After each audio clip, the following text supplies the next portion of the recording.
Welcome, everybody, back to another night of VCS action brought to you by VCS English. My name is 𝘀𝗶𝗹𝗀, and I've gathered the most handsome and most intelligent people I could find, and I found Rebel, Fox, and 𝘀𝗀cie. 𝘀𝗀cie, how are you tonight? I'm doing good, and I wonder how bad is really the state of VCS if we are the smartest people you can find, but that's another question to ask. See, I'm more curious which one of us is the handsome one and which one of us is the intelligent one. Because after the chess match we played, I don't like the end of that answer. Oh, I see. Okay. Both apply to both. Rebel, how are you? You haven't been on in a little bit. Yeah, doing fine. It was a holiday. We had Thanksgiving. Didn't celebrate, but I got to make food, so that was good. It was a nice excuse to do that. I got to watch VCS, but I got to do it at a reasonable hour for my time zone, which was also quite nice for the first time in a while. So I'm doing good. Honestly, just kind of smurfing then, man. Sounds like you're having a great time. But we do have a big series coming up in front of us. We have 𝘀𝗰𝗶𝗹𝗀 taking on 𝘀�UE beginning us off. 𝘀𝗰𝗶𝗹𝗀, a team that made it to the finals in the spring split, gave 𝘀𝗀 a run for their money, even though they did eventually fall. 𝘀�UE, a team that most of us ranked very, very low coming into the split, but they have, however, come out to a pretty blistering start. Though they have finally lost a series when they played up against Cerberus this week. 𝘀𝗀cie, I'm going to start with you. What are your impressions on 𝘀�UE? Was Cerberus just a blip in the road? I mean, that's an interesting question. I think we will see the answer very, very soon when they play against 𝘀𝗰𝗶𝗹𝗀, because this is a battle for potentially second place. I mean, at least temporarily it will be. And yeah, I mean, losing to Cerberus, I would say you are allowed to lose a series to them. They are 5-0 right now, so basically everyone lost to them who played them. And it's not like they only played bottom feeder teams. They played 𝘀𝗀, they played other good teams as well, like SGB yesterday. So yeah. No, that was actually 𝘀𝗀. I'm messing up. Anyway, considering Team 𝘀𝗀ie, I mean, they had probably just one blip in the vote, I would assume, since they also, what is interesting about them is they never have 3-game series. They either win 2-0 or lose 2-0. And yeah, Cerberus is maybe like the one-off. I hope so, because if not, then today's series wouldn't be as much as of a banger as it is probably being. And Rebel, going over to you, SGB, they do seem to be starting to find their feet. I know you're a big fan of them. Are they back in form? How do you think they look? I am so baffled by how unaligned and how bad the foundation of this league actually looks. Like, even Cerberus just lost a game to Flash out of absolutely nowhere. Why are our number one teams losing to our bottom teams in best of 3 series? Why are we going through 2020 GAM all over again, where they just lose games out of what seems like nowhere? It's frustrating because then when you're going through and analyzing games, you're trying to pick out the moments and you're trying to pick out the bad moments. You're trying to figure out, okay, which direction are the teams heading? And I think Saigon is heading in a positive direction. There's a number of things that they've improved upon. I guess I'll talk about that a little bit later on the desk. But like they've been coming back to form, which is quite nice. And after the shell shocking that was received by 𝘀�UE when they ran headfirst into Cerberus, who are undefeated in series score at minimum, despite the loss to Flash earlier this week, I think they're in an okay place to actually strike back and take that number 2 spot after the hiccup against SBTC in the first week. Yeah, I have to say I do agree. I think SGB are starting to look better. And I really do think we're running into 2 teams that are on a very similar level, which is what we want, because that leads to very, very good series, particularly with how aggressive both of these teams are. We know that they want to play around the early game, and the 2 people that we've identified that are very, very important to that is the supports for either team. 𝘀𝗀ie had the absolute highlight play in the top lane. I'm sure everyone's seen that clip of Rebel absolutely popping off. One of my favorite casting moments ever about that 𝘀𝗀 play. But H3 or H32 or high, however he wants to go on the day, has also been incredible. 𝘀𝗀cie, I'm going to let you take the 𝘀�UE side of this one. How does H32 help his team out from that support position? He does help out in a certain bit. I mean, he plays like most VCS supports. Of course, he likes to play Alistar, likes to play Leona, likes to play the Rakan. What I haven't really seen from him was like playing fresh, because he never picked that up for him, which is something that might be the difference in this matchup today. But what I want to see from him maybe is go back from the 𝘀_cie, because that pick is not that ideal in the current meta, but the VCS teams just are addicted to picking it, I think. But what he can bring flavor in is with picking 𝘁𝗀 support, which he did pick twice and with very good success. So I'm hoping to see this again, or just a new creative pick, because he definitely has something up his sleeves. And Rebel, over on the other side, go ahead talking about 𝘁𝗀ie. So 𝘁𝗀ie, I think, serves two purposes. Number one, inside of the game for 𝘁𝗀𝗵𝗶𝗹𝘀, something I've noticed about their split is when they have a chance to play on what is even footing in terms of information, they are looking like the 𝘁𝗀𝗵𝗶𝗹𝘀 that was stomping their way through playoffs. And especially the biggest one is if you take a microscope to what happened in Game 3. First two games were really messy. Even Game 1 was really sloppy from 𝘁𝗀. We almost expected them to get 2-0'd. And they came back in Game 3, and what happened? No information was given over after the jungle starts. No information was given over in the mid game because it was well controlled by 𝘀𝗀ie and the Twisted Fate. And all of a sudden, that opened up 𝘁𝗀ie to attack the map. And yes, they had a more linear game style where it's like, okay, defend Cosmed. But because they knew where everybody was, when you have this information, they are good enough players and a good enough team to rock the foundation of a game. You are not beating this team unless you beat their information. That's 𝘁𝗀ie's, I think, primary role inside of this. And number two, today, H3 has a very important job, which is that I think 𝘀𝗀cie needs to show us a way to get their bot lane involved inside of games. Because if they're relying not only on Killer Queen to run everything early, but also their top side to be that shift into the mid, into the late game to team fight, they are just completely leaving out their bottom side. I got to see a step up from this bottom lane in H3 specifically to see if they could be somebody to either A, play around start with, or B, be that late game engine for the team and help them out in team fighting. That's a really good breakdown. I think 𝘁𝗀ie is a player that we constantly talk about, sort of one of the supports that really showed the rest of the VCS that this roaming style is so important, the sort of the new generation of talent here in Vietnam. Another point we want to make, I think, about 𝘀𝗀ie is they're not great at transitioning out of their early game into their mid game. This is a point you've made, Rebel, so I will go straight back to you, but I'm sure 𝘀𝗀cie has things to say about it. How do you think they get away from these teams that can sort of sandbag their early game? It's a struggle that they had really badly against Cerberus, which is when teams draft things like the biggest one was actually Graves Jungle, and I've noticed that on a couple of different teams, is when teams aren't able to actually generate offense against champions that will farm in the jungle in the early game, farm in the mid lane in the mid game, and not give up a bunch of resources.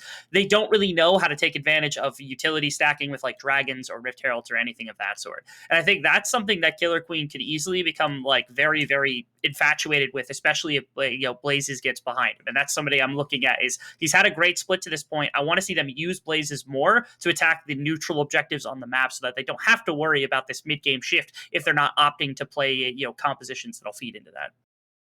And do you have anything to say on that topic as we do head into draft? 𝘀𝗀cie, I'm sure you have time to talk about it as we watch the bands roll in.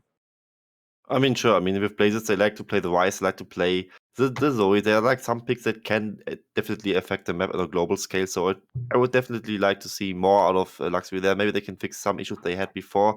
Also, like Killer Queen's champion pool really fits that style where he tends to not play the Graves. He tends to play all the lethality junglers with the Qiyana, with the Talon, with a Lee Sin. So there's definitely something to do in the mid game for them. And this is something I think most VCS teams are struggling a little bit to have, like when they have their mid game lead, to just close it out cleanly. And it has been a problem multiple times. And as I just said it, 𝘀𝗍𝗍 also picked up the Twisted Fate, which would be the third pick of the global mid laners. And I'm all up to see it because Twisted Fate is usually banned, and maybe 𝘀𝗍𝗍 can show us why that is the case.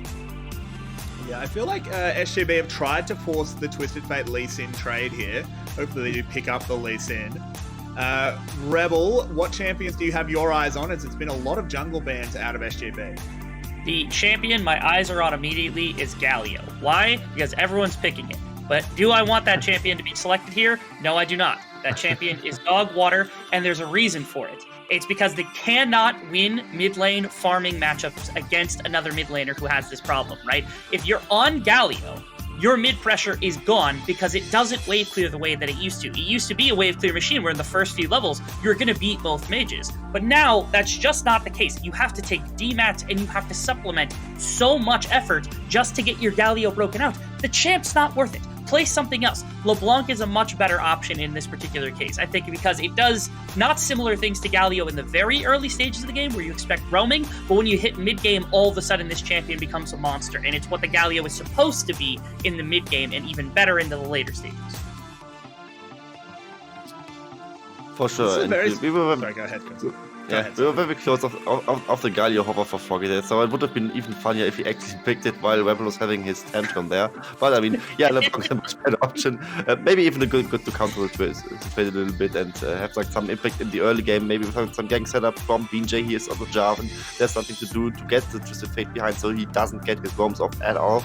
And yeah, I'm all up to see Froggy popping off again because there's a certain man who likes to hype up Froggy. So I want to be on the hype train actually. So let's wait and see what Froggy can do today, especially with an influential pick like LeBlanc that either pops up really hard or is absolutely invisible on the map. And they are hovering the Alistar, something I know 𝘁_UE has been going to a lot. All the VCS supports have been going to a lot. It is going to be locked in. I'm sure you've got a few things to say about that one, Chris. But this Lee Sin gets all the way through to the last pick for 𝘀�UE. I am shocked that this wasn't picked up earlier, or wasn't forced to be picked up earlier. This gives 𝘀�UE so much early momentum. It does, but I gotta say Jarvan is also a very good pick, so I could definitely see why Saigon chose that one over it. But at least it is just so much comfort for 𝘀�UE, so maybe that is something they regret later on. I mean, they banned Graves themselves, they banned Talon. They already banned a lot of jungle or some 𝘀�UE now that I think about it, and yeah. This is maybe the issue, because they throw all the bans onto one player and they still give him the Sin. That's a little bit of a worrying sign for me. Certainly agree. Rebel, what is your take on this Saigon Buffalo comp as your man Froggy picks up his first career game on LeBlanc? Yeah, I'm excited to see that, because I think Froggy mechanically has still looked fine inside of the split. I'm worried for his CS, because this champion is notoriously bad sometimes about CSing, especially if he forces roams early. I think it's more interesting also, we don't have, I think where damage might come into play here for the side of Saigon. It's a 𝘀�UE, which I think makes sense because they went for Jhin, and it makes a ton of sense because, you know, 𝑉𝑇 and 𝘁_UE are going to try to sit there and be this backbone for the team when it comes to team fighting. But to then pick Gragas top lane as well with it is just weird. I know 𝘁𝑠med was insane on that champion in the week 1 series that they picked it, but I do run that risk. I actually quite like 𝘀�UE_'s composition here because they have the Lee Sin like you had attested to. They've got this Twisted Fate. But if 𝘁 and 𝘁_UE get out of the laning phase relatively unscathed, this feels like a composition that's got enough damage from far enough away that Saigon's going to have a tough time. Maybe the only thing that can save them is a big AP Gragas or a LeBlanc finding picks in the later stages. I think 𝘀�UE actually has a much more well-rounded comp here. And 𝘀�UE, what are your thoughts on the 𝘀�UE comp overall? How do they want to play this one out? I don't think it's as black and white as Rebel said, but there's definitely a lot of tools to work with on the side of 𝘀�UE. They have really strong lanes, actually, aside from the bot lane that can also get carried through. I mean, Aphelios and Alistar both don't really have a level 1, but this is something they can probably salvage at some point. Gotta say so, if 𝘀�UE doesn't get anything of a lead against 𝘁𝑠med in lane, it might be a worrying sign that maybe Jace doesn't really have much of a mid-game impact. I gotta say though, 𝘀�UE_'s comp is not that hard to execute, despite having the Lee Sin there and having 𝘁𝑚id that might fall off later. But I think with maybe like a win lane, win game approach, especially towards the top side, they can definitely pull off the win. And I think also their comp is a tad better than Saigon Buffalo's comp. And Rebel, who are you predicting to win game 1? And 𝘀�UE, I need yours as well. I'm going to hold strong on Saigon for this one. And 𝘀�UE? 𝘀�UE. Well, we are going to be heading into game. We will be saying goodbye to 𝘀�UE for now. It will be myself and Rebel bringing you all the action here as it plays out. We'll get 𝘀�UE_'s thoughts as the game ends. Don't you worry. But for now, we've got fight, as is VCS tradition. We hit Summoner's Rift. And it doesn't look like we've got anything early, at least. I've actually noticed a couple of times that Saigon has gone back to the same invade a number of times, especially on blue side. They're on red side. They're not doing too much. They're not losing too much vision. This is good. Again, when it comes to the early game, when they give up information on where 𝘁𝗀 is heading, that is when they've looked horrible. This is when they're getting beaten out in ways that we didn't expect the team to get beat out. So I think they're going to go back to just pure 5-pointing, controlling this information on the map, and then we're going to see more of those like level 1s, through some of the early level shenanigans we saw from their amazing game planning in the previous split. Yeah, both junglers starting out on the bottom side here, so could be applying some pressure up towards top. I think that makes sense, particularly for the side of Coded. We know what a Jace can do from ahead. Also, nothing to really play around on the bottom side. Where do you want to see both of these teams attacking in the early game? It's a matter of, I actually kind of want to see a little bit of pressure put onto 𝘀cie in the bottom lane. The Jhin can control things against an Aphelios Alistar, and if that's the case, again, it breaks out 𝘁𝗀cie to have better vision control, and it breaks out 𝘁𝗀cie to specifically attack, two of your bigger kind of aspects, which is the Jace to this composition, and then also if you're losing the bottom lane, you're not able to get the Aphelios into the game very quickly inside. That means that your map kind of falls apart for the side of 𝘀𝗀cie, just because Saigon all of a sudden isn't worried about like the damage check threshold that's going to come about when you have to face an Aphelios in the late game, a Jace in the late game. If they can kind of tie those two down by getting 𝘁𝗀cie out of the laning phase, I think that's a really important aspect to what we're going to see. And what do you think about 𝘀𝗀cie going towards this LeBlanc? It's something he hasn't played before, but it's not like he's a stranger to assassins. Yeah, like I said, more mechanically intensive champions is what I've wanted from 𝘀𝗀cie. He's played Galio too many times this split, and it's frustrated me beyond belief. Sure. So it's a Very champion true. that, it's frustrating. It really is. This was the champion he got locked in jail on when he couldn't CS more than 4 times per minute. But now he's not that same mid laner anymore. So sometimes he isn't that mid laner anymore, at least. But so this is actually a testament, I think, more to Blazes. This is, to me, 𝘀𝗀cie and Saigon Buffalo saying, okay, Blazes, if you're going to take Twisted Fate from us at the as early as possible inside the draft, then we are going to test you. If you get things done on the map, it's going to do fine. And it's really tough as LeBlanc to really find a full engagement into a Twisted Fate, barring like really good vision or just like chunking coming out that Blazes shouldn't be taking. But on the other side, if he gets nothing done, all of a sudden, again, if we get into transition, first item, first and a half, second item territory, 𝘀𝗀cie will kill this Twisted Fate and everybody, just because that's what the LeBlanc is designed to do. So this is a test to, I think, Blazes far more than it is to clash 𝘀𝗀cie. mid. Never mind. Clash bottom lane as 𝘁𝗀cie does take a lot of damage from Mr. Wiggly Arms, Aphelios Red Gun. As nothing will come out of it though. BJ a little bit caught out, and this is a double scuttle now for the side of 𝘀𝗀cie and 𝘁𝗀ie. Nice wrestling away. This is the intention. The composition should strike early. This is kind of the first drop in the bucket, hopefully, that helps out. Okay, I was a little worried that maybe 𝘁𝗀ie had burnt the smite, but he was smart enough not to burn it on the top camp, so he come back to the bottom lane. And this is ungankable at the moment, because again, you're just not in a position at the moment to actually strike against the Jhin Leona. So it is just the one double scuttle. That's positive. Nothing crazy yet from the side of 𝘀𝗀cie, but expect more of this, where they should have mid priority to begin with, and they begin moving out to help. This Twisted Fate Lee Sin combination can do a wondrous amount of damage in the early game to the side of Saigon's composition.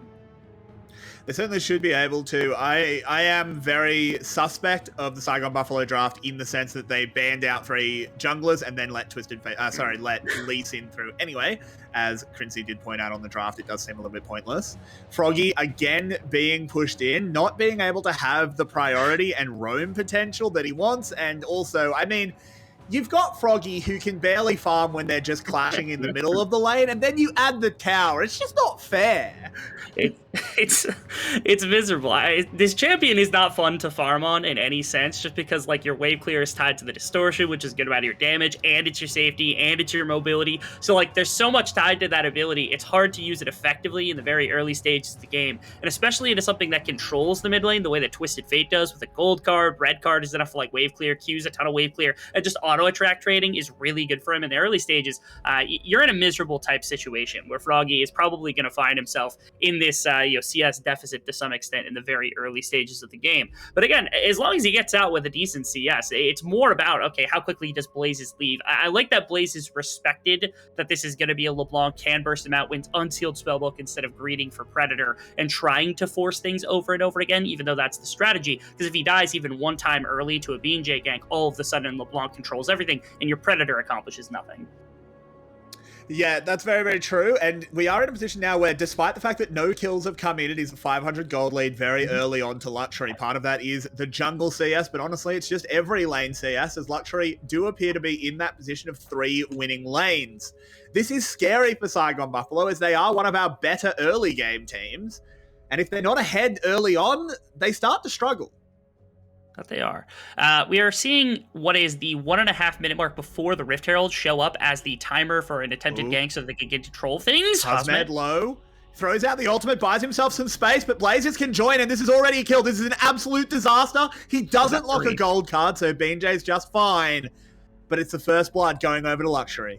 Not sure what the communication was like right there, but it seemed like 𝘁𝗁 and 𝘁𝗀 were on just like two completely different channels. Maybe 𝘁𝗁 jumped it or 𝘁𝗀 called it too early to come up for the response gank onto top side. But again, this is all about 𝘀𝗀cie wanting to gain a bunch of priority around the Rift Herald. So many of our VCS teams here have just died fighting for this and going for the 5-on-5. And Saigon is not a stranger to taking all 5 of their members and fighting into the Rift Herald pace. So this should give enough for 𝘀𝗀cie potentially to now 𝘁𝗁 has to go back to top, respond to that, and they should have some control in the mid-river as long as 𝘀𝗀's doesn't get locked up. I love this wave control from 𝘀𝗀gy, as this should throw at least a little bit into the tires right now to slow them down as best as possible. But again, it should be 𝘀𝗀cie that have first back now in bot side to head up to the top side and get that river priority. For sure, as 𝘁𝗰𝗶𝗹𝗀 will pick up this crab as well. So if the bot lane from SGB do decide to wander up towards the Rift Herald, they will know he's lurking around, but won't find anything. It is still a 𝘁𝗀 sitting very far back. Neither team so far really in a position to get their ADCs up to Rift Herald super early, but if either team wants to, it will be 𝘀𝗀cie getting it first. They had a moment there where they could have backed, and I think what had happened was there wasn't quite enough effort or like kind of control held by 𝘀𝗀cie yet on the bottom side to where like they were expecting maybe it would be a full 5-on-5, and then you've got a Jhin and Leona in the face, you've got a level 6 Jhin, which is important to deal with, and so they wanted a bit more pressure. They were thinking about a gank onto bottom side, but couldn't quite find it, and now it's a lot more of a slow play. You can see that it's actually, you know, 𝘁𝗀 clearing his way up to that camp, and now you've got the push from 𝘁𝗁. 𝘀𝗀gy got another back off, and he's going to be back in the mid lane with first shove from 𝘁𝗀 as well. They're going to work their way into the river and be there very quickly. The setup's coming through from H3, but they might catch them in the act. They've got every member here on both sides. Somehow we're getting a coin flip Rift Herald yet again, even after the work that was done by 𝘀𝗀cie earlier. I mean, it's the VCS, Rebel. You should know that if there is an excuse to 5v5 over an objective, they will 5v5. The objective is honestly optional. As, 𝘁𝗀cy taking a lot of damage is on Leona, though, so extremely tanky at this early stage of the game. 𝘁𝗁 going in, gets damage on, but they've caught out the Jace off on the side. 𝘁𝗀cy with a lovely call there, and they blow-code it up and win the early stage of the fight.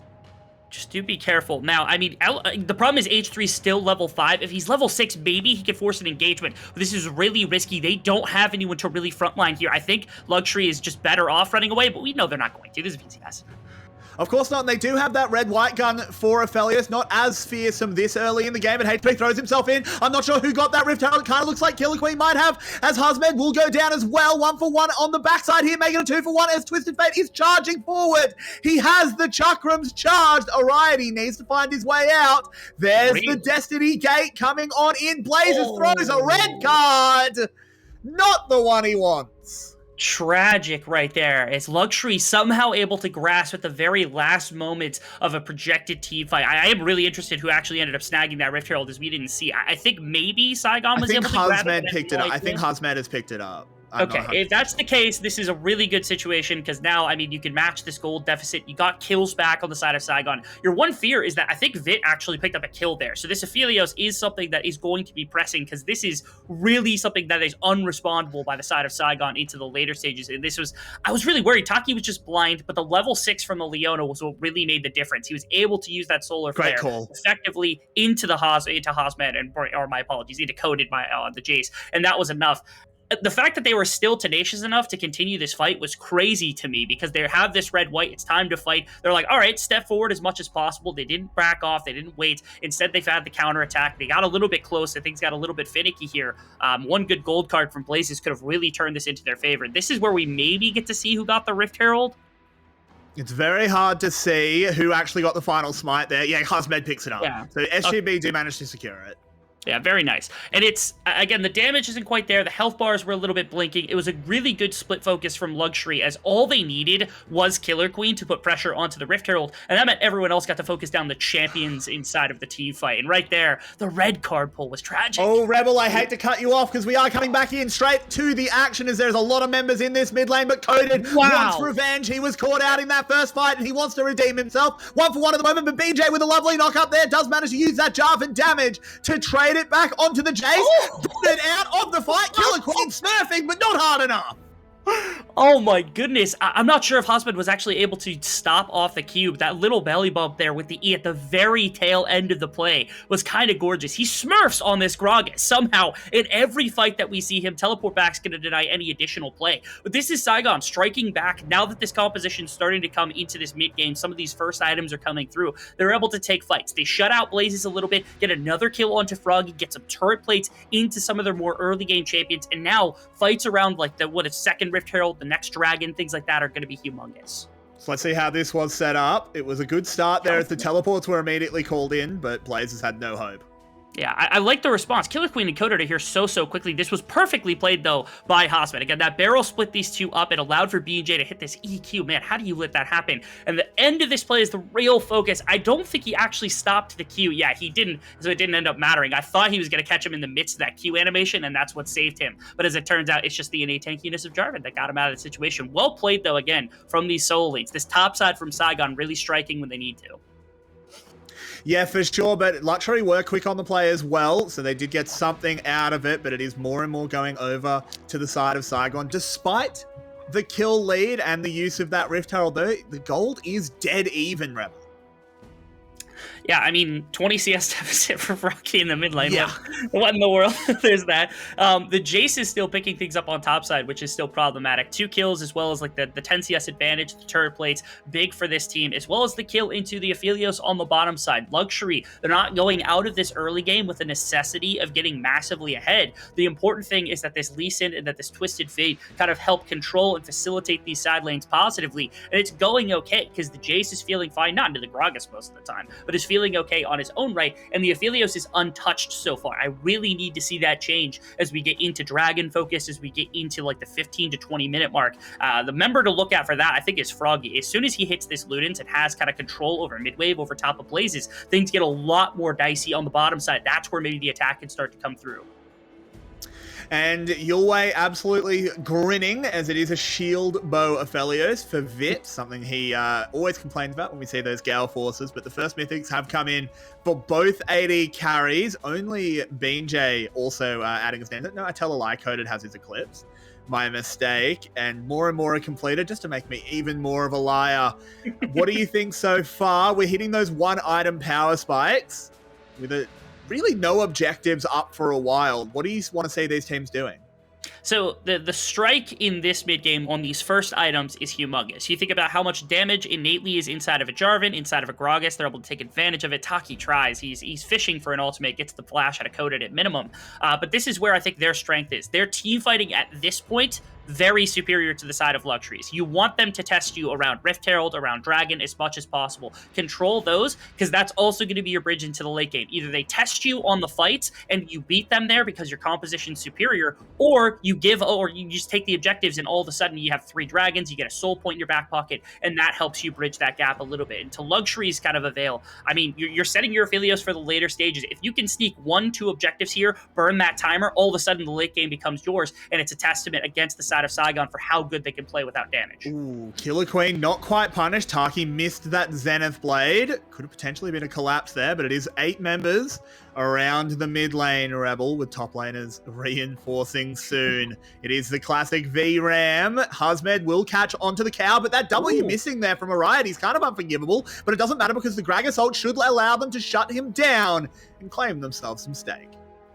Play right there. It seems like both top laners actually have ways of just attacking the other team. We're seeing a lot more. I remember like a season ago, 2 seasons, 3 seasons, like top laners were like, their job was to farm and then be there sometimes for fights. And this is a game that shows just how talented some of our top laners are, and how much importance has gone to the role. Where Jace now, he's a significant damage dealer inside of compositions. 𝘁𝗀med is not only a damage threat, but a significant kind of catching tool, which is the one way that they can really out team fight the side of 𝘀𝗀ry. This is interesting. Killer Queen can test 𝘁𝗀, but 𝘁𝗀med is here for it. Good smite from 𝘁𝗀. Does pick up the Herald. He's going to die for it, though, as he buys a fair bit of time, but not enough. 1 kill for the second Herald. I think both teams are happy with that. Yeah, they're okay with this. The Rift Herald can, I think, get enough gold in the back pocket of Saigon to tie up the gold once again, which to them probably doesn't matter because, again, it's more about their champions and what they're able to do right this second as opposed to what gold they're going to get in the future.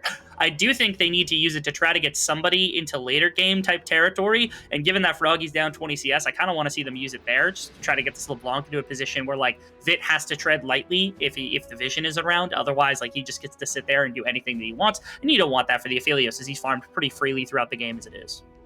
Yeah, I'm getting more and more scared for Saigon Buffalo every moment that this Aphelios goes untouched.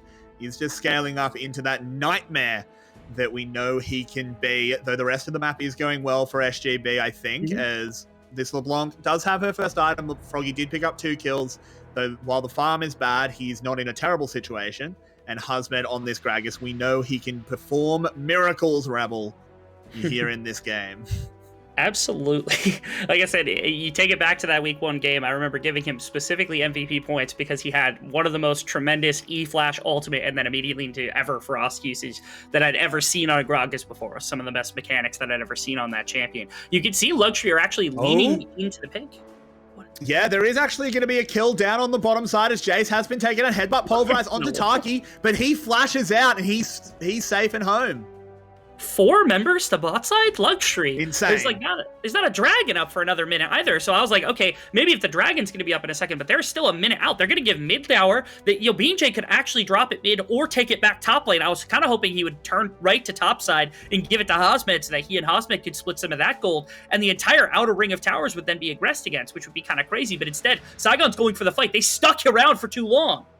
Yeah, H3, he's going to get locked up with that chain into the Deadly Flourish, into the Belly Bop, and bang, 𝘀𝗀 will get that kill. Throw in a lovely ultimate as well, but now 𝘀𝗀 in the middle of the enemy team. It's kind of where he wants to be. Coded running forward, trying to take him down.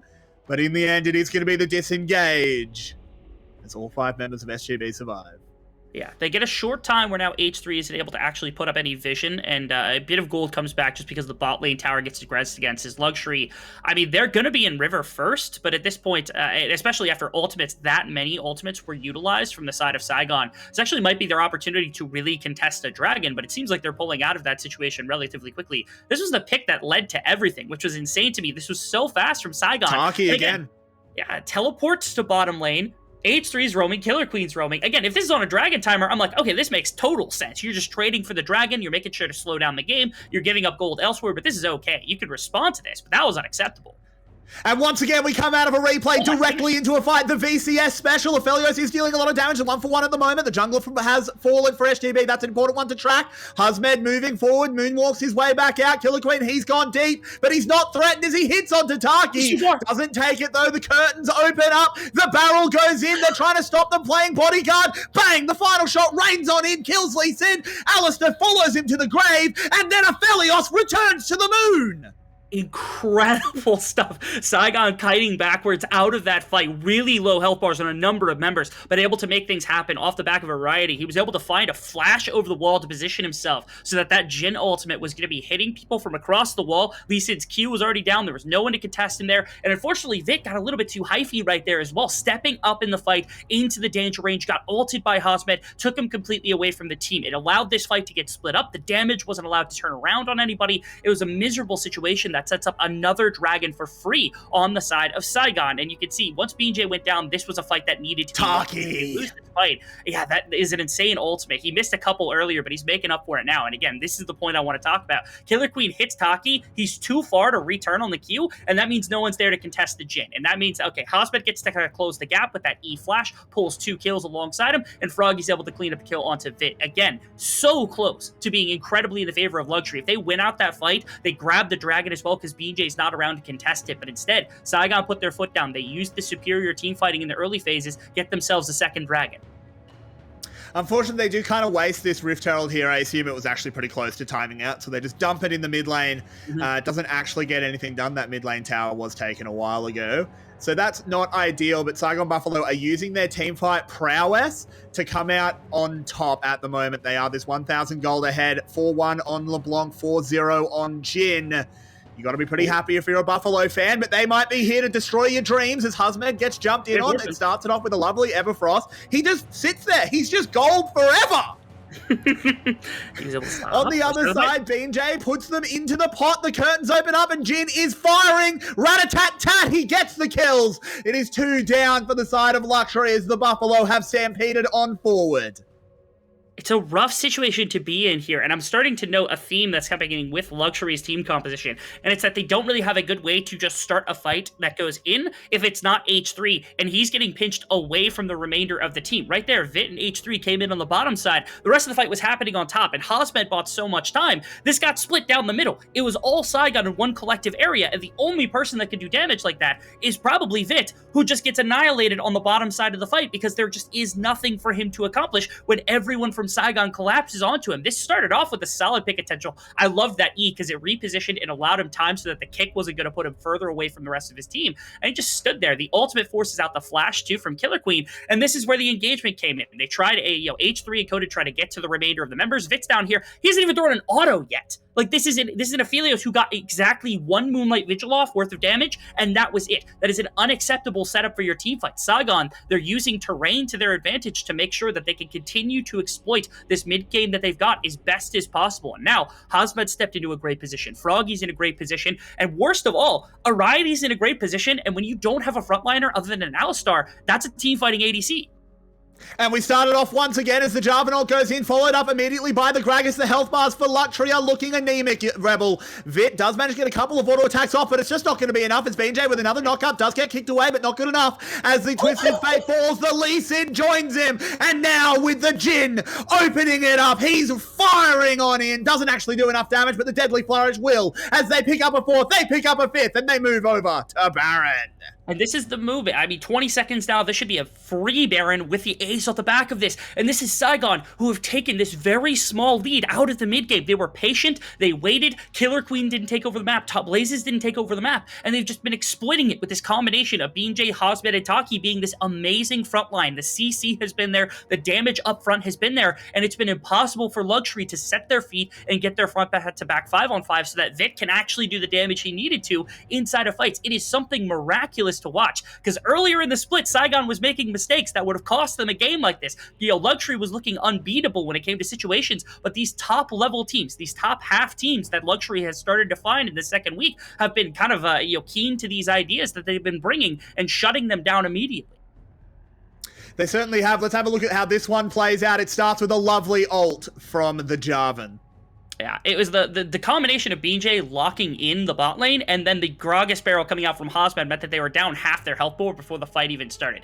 Again, it's another fight where 𝘁 gets off a handful of autos here and there, got a little bit of damage off, but he just can't sit and auto somebody. They're not letting him do it. Somebody's always contesting into this back line, and everybody else is trying to run interference, right? You got Gold Card, you got the Dragon Kick, you got H3 on the entire Alistar kit, but nothing is enough because nobody is tanky enough to soak the damage that's coming out on individual targets from like Froggy and Ariety. And so they bring down the first guy, bring down the second guy, and all of a sudden all of the dominoes are toppling one by one. Yeah, and when you run out of guys, you got to invent a new one, because otherwise you're just left with little birthday boys, and that's just not good enough, as 𝘀𝗀cie do manage to clean up a kill. That's a joke from 𝘁𝗀, if she's watching. That's really specific, as SGB will trade an inner for an inner, as they do take down this one in the bottom lane. 𝘁𝗀 tagged up, but they're not going to follow it in, as they will just back off. It's going to be another dragon for the Buffalo as well, moving them to Soul Point. And with a 13 kill lead, Rebel, I think they're fully in control. They are, yeah. 6K gold on, kind of nearing into the 7K gold territory. Actually, it's exactly 6K. My apologies, I read that a little bit wrong. I was waiting for 𝘀𝗀 to potentially look for a teleport, but I like that 𝘀𝗀cie kind of wised up and they said, okay, we're not going to challenge here. And this is the position that was, suggested by Saigon early on. I was hoping 𝘀𝗀cie was going to be able to find a situation in which they could challenge for a dragon. So if this happens in like the LCK, right? No fights happen. We have like a 500 gold difference, but Saigon is still in this position because of this composition that they've got. But because 𝘀𝗀cie has been losing fights up until this point, there's a massive gold difference. But I would say that 500 gold in Korea is probably exactly the same as 6,000 gold. This VCS's tendency to throw things. I will point to 𝘀𝗀powered again as this example of throwing 8,000 gold and shifting 16,000 to another one of the top contenders. But here, I mean, Saigon has looked incredible since last year. They should be able to close this one out relatively freely. It's going to take a lot for 𝘀𝗀cie to be able to muscle their way back into a game like this, given how far behind now the carries are going to be. Yeah, it's a very dire situation here for 𝘀𝗀cie, and you hate to be in a situation where you have to pray the enemy team makes a mistake rather than having the agency of your own. One man that still does have agency, though, is 𝘀, but a Jhin ultimate coming up. It's just being used to clear the wave here. Very clever stuff, and that's a barrel to get H3 out of position. They want to claim themselves another juicy flank. But they can't do it. It's a lovely, lovely 𝘀𝗀𝗀 to ward them off. And now Blazers wants to make something of it. SGB, they're getting punished, but I don't know if it's going to stick.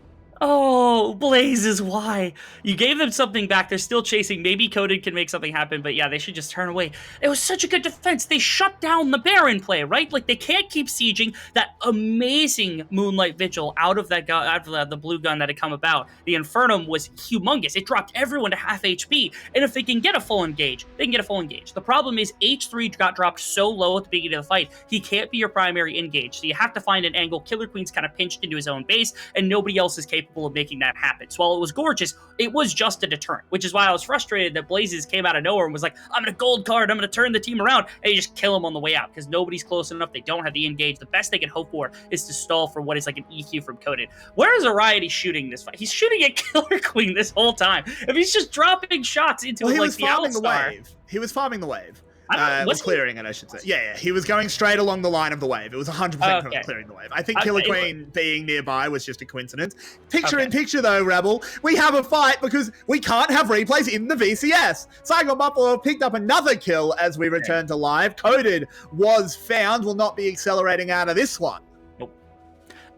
When do we get, like, a replay inside of a replay is my question. Do we get these pictures where they put like the replay is on the main screen for no reason? Okay, never mind. High is gonna have an engagement. You're not allowed to talk, Rebel. You gotta learn this. His High's in a lot of trouble, but he is a tanky 𝘀𝗀. This might not have been the greatest target selection in the world, but it's another excellent barrel out of 𝘁𝗲med. He separates the fight. They farm the cow and return to the push.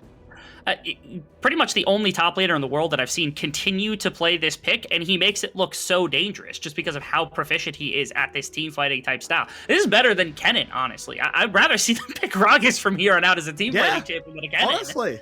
Yeah. It's been pretty crazy. 𝘀𝗀! Oh, 𝘀𝗀? What are you doing here, son? He will use that teleport speed to get out. Just takes a little bit of a slap on the bum on his way out. But what was he doing there? The teleport, it looked like they were low-key fishing for a fight with 𝘀𝗀. They were like, okay, 𝘀𝗀, if you can find a kick, if we get a solid play. But again, this is another instance of 𝘀𝗀ie just like going way too hyphy. Last time it was Blazes, this time it was 𝘀𝗀. He's still half health and he's pushing. Is he gonna learn his lesson? Like, somebody could just come up here and bop him. It would take maybe 2 abilities from 𝘀𝗀ie to just murder him outright. It's a little curious. Why is he backing? Why did he walk the wave up? Why didn't he just leave? Why did he just waltzed up to take 1 ward and now he's going to fall back? The inner complexities of this wave are an enigma. 𝘀𝗀 does finally back off. He doesn't get punished. He just took his friends for a walk. Wanted to say he was doing something on the map, but SGB have all of the priority. They have all the decision-making available to them. At the moment, they're just using it to pressure over towards Baron. Okay, the position we find ourselves in now is 𝘀𝗀ie. They need to find a way to get a solid setup. This is perhaps the only way they could get a standard 5-on-5. Actually, 𝘁𝗲𝗻's not even going to let them get a 5-on-5. You can see they're trying to find him. They know he's probably somewhere, just so that they can find a flank and they can break up this team fight. But they're all walking into the Baron pit. It's not a super fast Baron. It's going to have to be a turn from Saigon to find something. They started off with a stun, but it's onto a Leona. She really doesn't care. There's the knock-up as well. They're using everything onto 𝘁𝗀, and he's taken barely a 5th of his health. 𝘀𝗀ie moving forward. It's another lovely solar eclipse as the Jhin ult pokes them away. The supports are having a bad time at the moment, but now finally some meaningful damage onto 𝘀𝗀ie and 𝘁𝗀. 𝘀𝗀ie win round 1, but I think 𝘀𝗀𝗶𝗹𝗀 might come out swinging here in round 2. So we're in again, this is actually one of the better setups that you can have for the side of 𝘀𝗀ie. Moonlight Vigil goes nowhere. Wow. Moonlight Vigil. Out of Moonlight Vigil. Hits all of nothing. Blazers takes a big belly slam. Wow. 𝘁𝗀 looking for the backline, dunks him into the ground, but it is traded back immediately by 𝘀. So 1 for 1. 𝘀𝗀ie are doing well. They take the dragon. This is a fight back. shenanigans happening. Again, this is typical VCS shenanigans, which is like fighting around the Baron, and it's perfect setup this time from 𝘀𝘀cie, where they know if they can have all of their mid work together. Okay, never mind, we're not even going to get a chance for that. Yeah, it is another fight as 𝘀𝗏 has been found, and with the flank coming in, it's going to be 𝘁𝘁𝗏 and 𝘀𝘁𝗏 absolutely destroying the hopes of all the 𝘀𝘀rie fans. The train is well and truly derailed as 𝘁 has been taken down, and with blazes falling, the fire is out. So it's a problem that 𝘀𝘀rie has now in this case, where they had a perfect setup around teamfight, right? You get a standard 5-on-5, you can use a Jace to poke, you can use like a kick to find multiple members, you can use a Moonlight Vigil, and that's fantastic from 𝘀𝘀rie. They do it great. And then they get Dragon, so they deny Baron, they get Dragon, and they overstay because they're worried about the tempo. They're worried about, Saigon bouncing out after they had been brought down, after everything had been done, and just going immediately to Baron and having to take that fight all over again. And for some reason, they were so pressed about that, they stay in mid lane and they way overstay. Now having lost 3 members of their team, Killer Queen's not going to come back, and this is going to cost them the Baron. I personally think Saigon should have gone for Dragon and given Baron up. I don't think that gold would have made a difference in the entire world, and the Dragon Soul would have certainly let them win any team fight, but as it turns out, they didn't even need to, as 𝘀𝘀rie just gives them away the Baron. That gold lead with this pushing power should be enough to close the game. Yeah, you'd have to think so. 𝘀𝘀rie, maybe if they catch them on the retreat, they can make something happen. It's a good shock blast onto Variety, but nothing is going to stick. The recalls come in. And I think SGB, they might have just knocked over some pieces and declared a checkmate. It's a question of, okay, are we on a point where Jace is going to be enough damage from poke, as combined with it, where that Moonlight Vigil with an empowered Shock Blast is going to be enough to just completely dissuade 𝘀𝘁𝗏, 𝘁𝘁𝗏, 𝗃, any of these kind of members that are diving in as much as possible to dive in. Because when you start kind of pussyfooting around a little bit with your engagement here, across the way for the side of Saigon, then you start to run the risk of like 𝘁𝗏𝗃 coming through, Twisted Fate coming through, pick potential, and you can see that a little bit during the course of this fight. That ultimate from 𝘁𝘁𝗏 burning the flash from 𝘁 was also huge, because again, it meant he was way out of position. Absolutely. He doesn't get nearly enough damage here, and then he just, okay, he trades back, but he's locked in the cage. He's just put in the baby cage and told, no, time out. You're not getting your dessert, Aphelios. And this right here is the point that I think 𝘀𝘀rie was trying to exploit, because they're really worried that the return play coming out from Saigon was going to cost them a Baron, because it's like, okay, if we back now and they already backed off, that means that they're going to run to Baron and we're going to have to take a fight without our support, so we have no front line. So they stay for mid tower, hoping they can get mid tower shoved down and they can push out the wave. But unfortunately, Saigon stayed, because they're a little bit of maniacs, just a little bit. And it was just enough on their team fighting style to bring down 2 of the more prominent members of their damage, and that was enough to set up Baron. So again, I actually don't hate 𝘀𝘀rie's decision there. I get that they're pressed a little bit for time. They're worried about the Baron and trying to set that up without their support, but it's an unacceptable decision, because you cannot ever have that fight happen. You certainly can't, and now the siege on the bottom lane is well and truly underway, and the assault begins. They're shattering the walls with the cannon from Jhin. Into the back line does go that Jarvan. He puts them in the cage. Once again, they answer back with 2. It's a double kill for 𝘀𝗏. This could be the chance, but Variety with his 4th shot will ring the pistol out. LeBlanc will finish it off, and it's a clean ace for the Buffalo. Well, I say clean, that's not quite true, but it is an ace, and it will be the game. Really impressive stuff coming out from the side of Saigon. They played very differently from what we normally see, but I like just how decisive they were, and I like how quick they were to actually understanding what they needed to do. They transitioned into mid-game very quickly. They attacked as much as possible around neutral objectives. They did pretty much everything. They checked every box they needed to. A very small handful of moments that weren't particularly good-looking against another 3-on-1 team. I think you take that. Again, we talked about the growth. Is Saigon growing? Are they improving? I think this game is indicative of the fact that they are, in fact, growing. Maybe it was just some growing pains at the beginning of the split. Maybe it was out of practice, but they're looking good.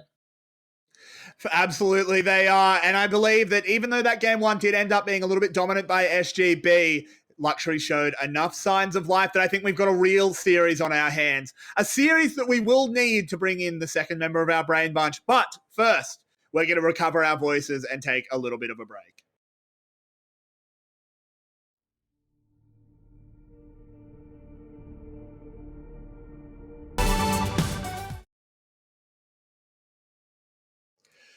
And welcome back. It's an don't steal my headphone. It's an explosive start for the Saigon Buffalo as they get 1 up over 𝘀𝘀rie. We return. We bring 𝘀𝘀cie back. I want to get your thoughts on that first game. I mean, 𝘀𝗀𝗃, they need to snowball. They started off well, but they never really got the snowball rolling, and this is where it ultimately broke apart for them. I remember this one bot lane skirmish where they used like Destiny for it and got absolutely nothing. Meanwhile, you see 𝘀𝗰𝗵𝗶𝗹𝗀 just stampeding through the mid lane, getting the tier 1 to it. And they were always like stabilized and never really got off their tempo. So there was not really much 𝘀𝗀𝗃 could find in this game. It wasn't that one-sided of a game, I would say, in general, even though it kind of looked like it. But 𝘀𝗀𝗃 kind of never really got really going. Rebel, what are your thoughts? What did you notice from the side of 𝘀𝗀𝗃?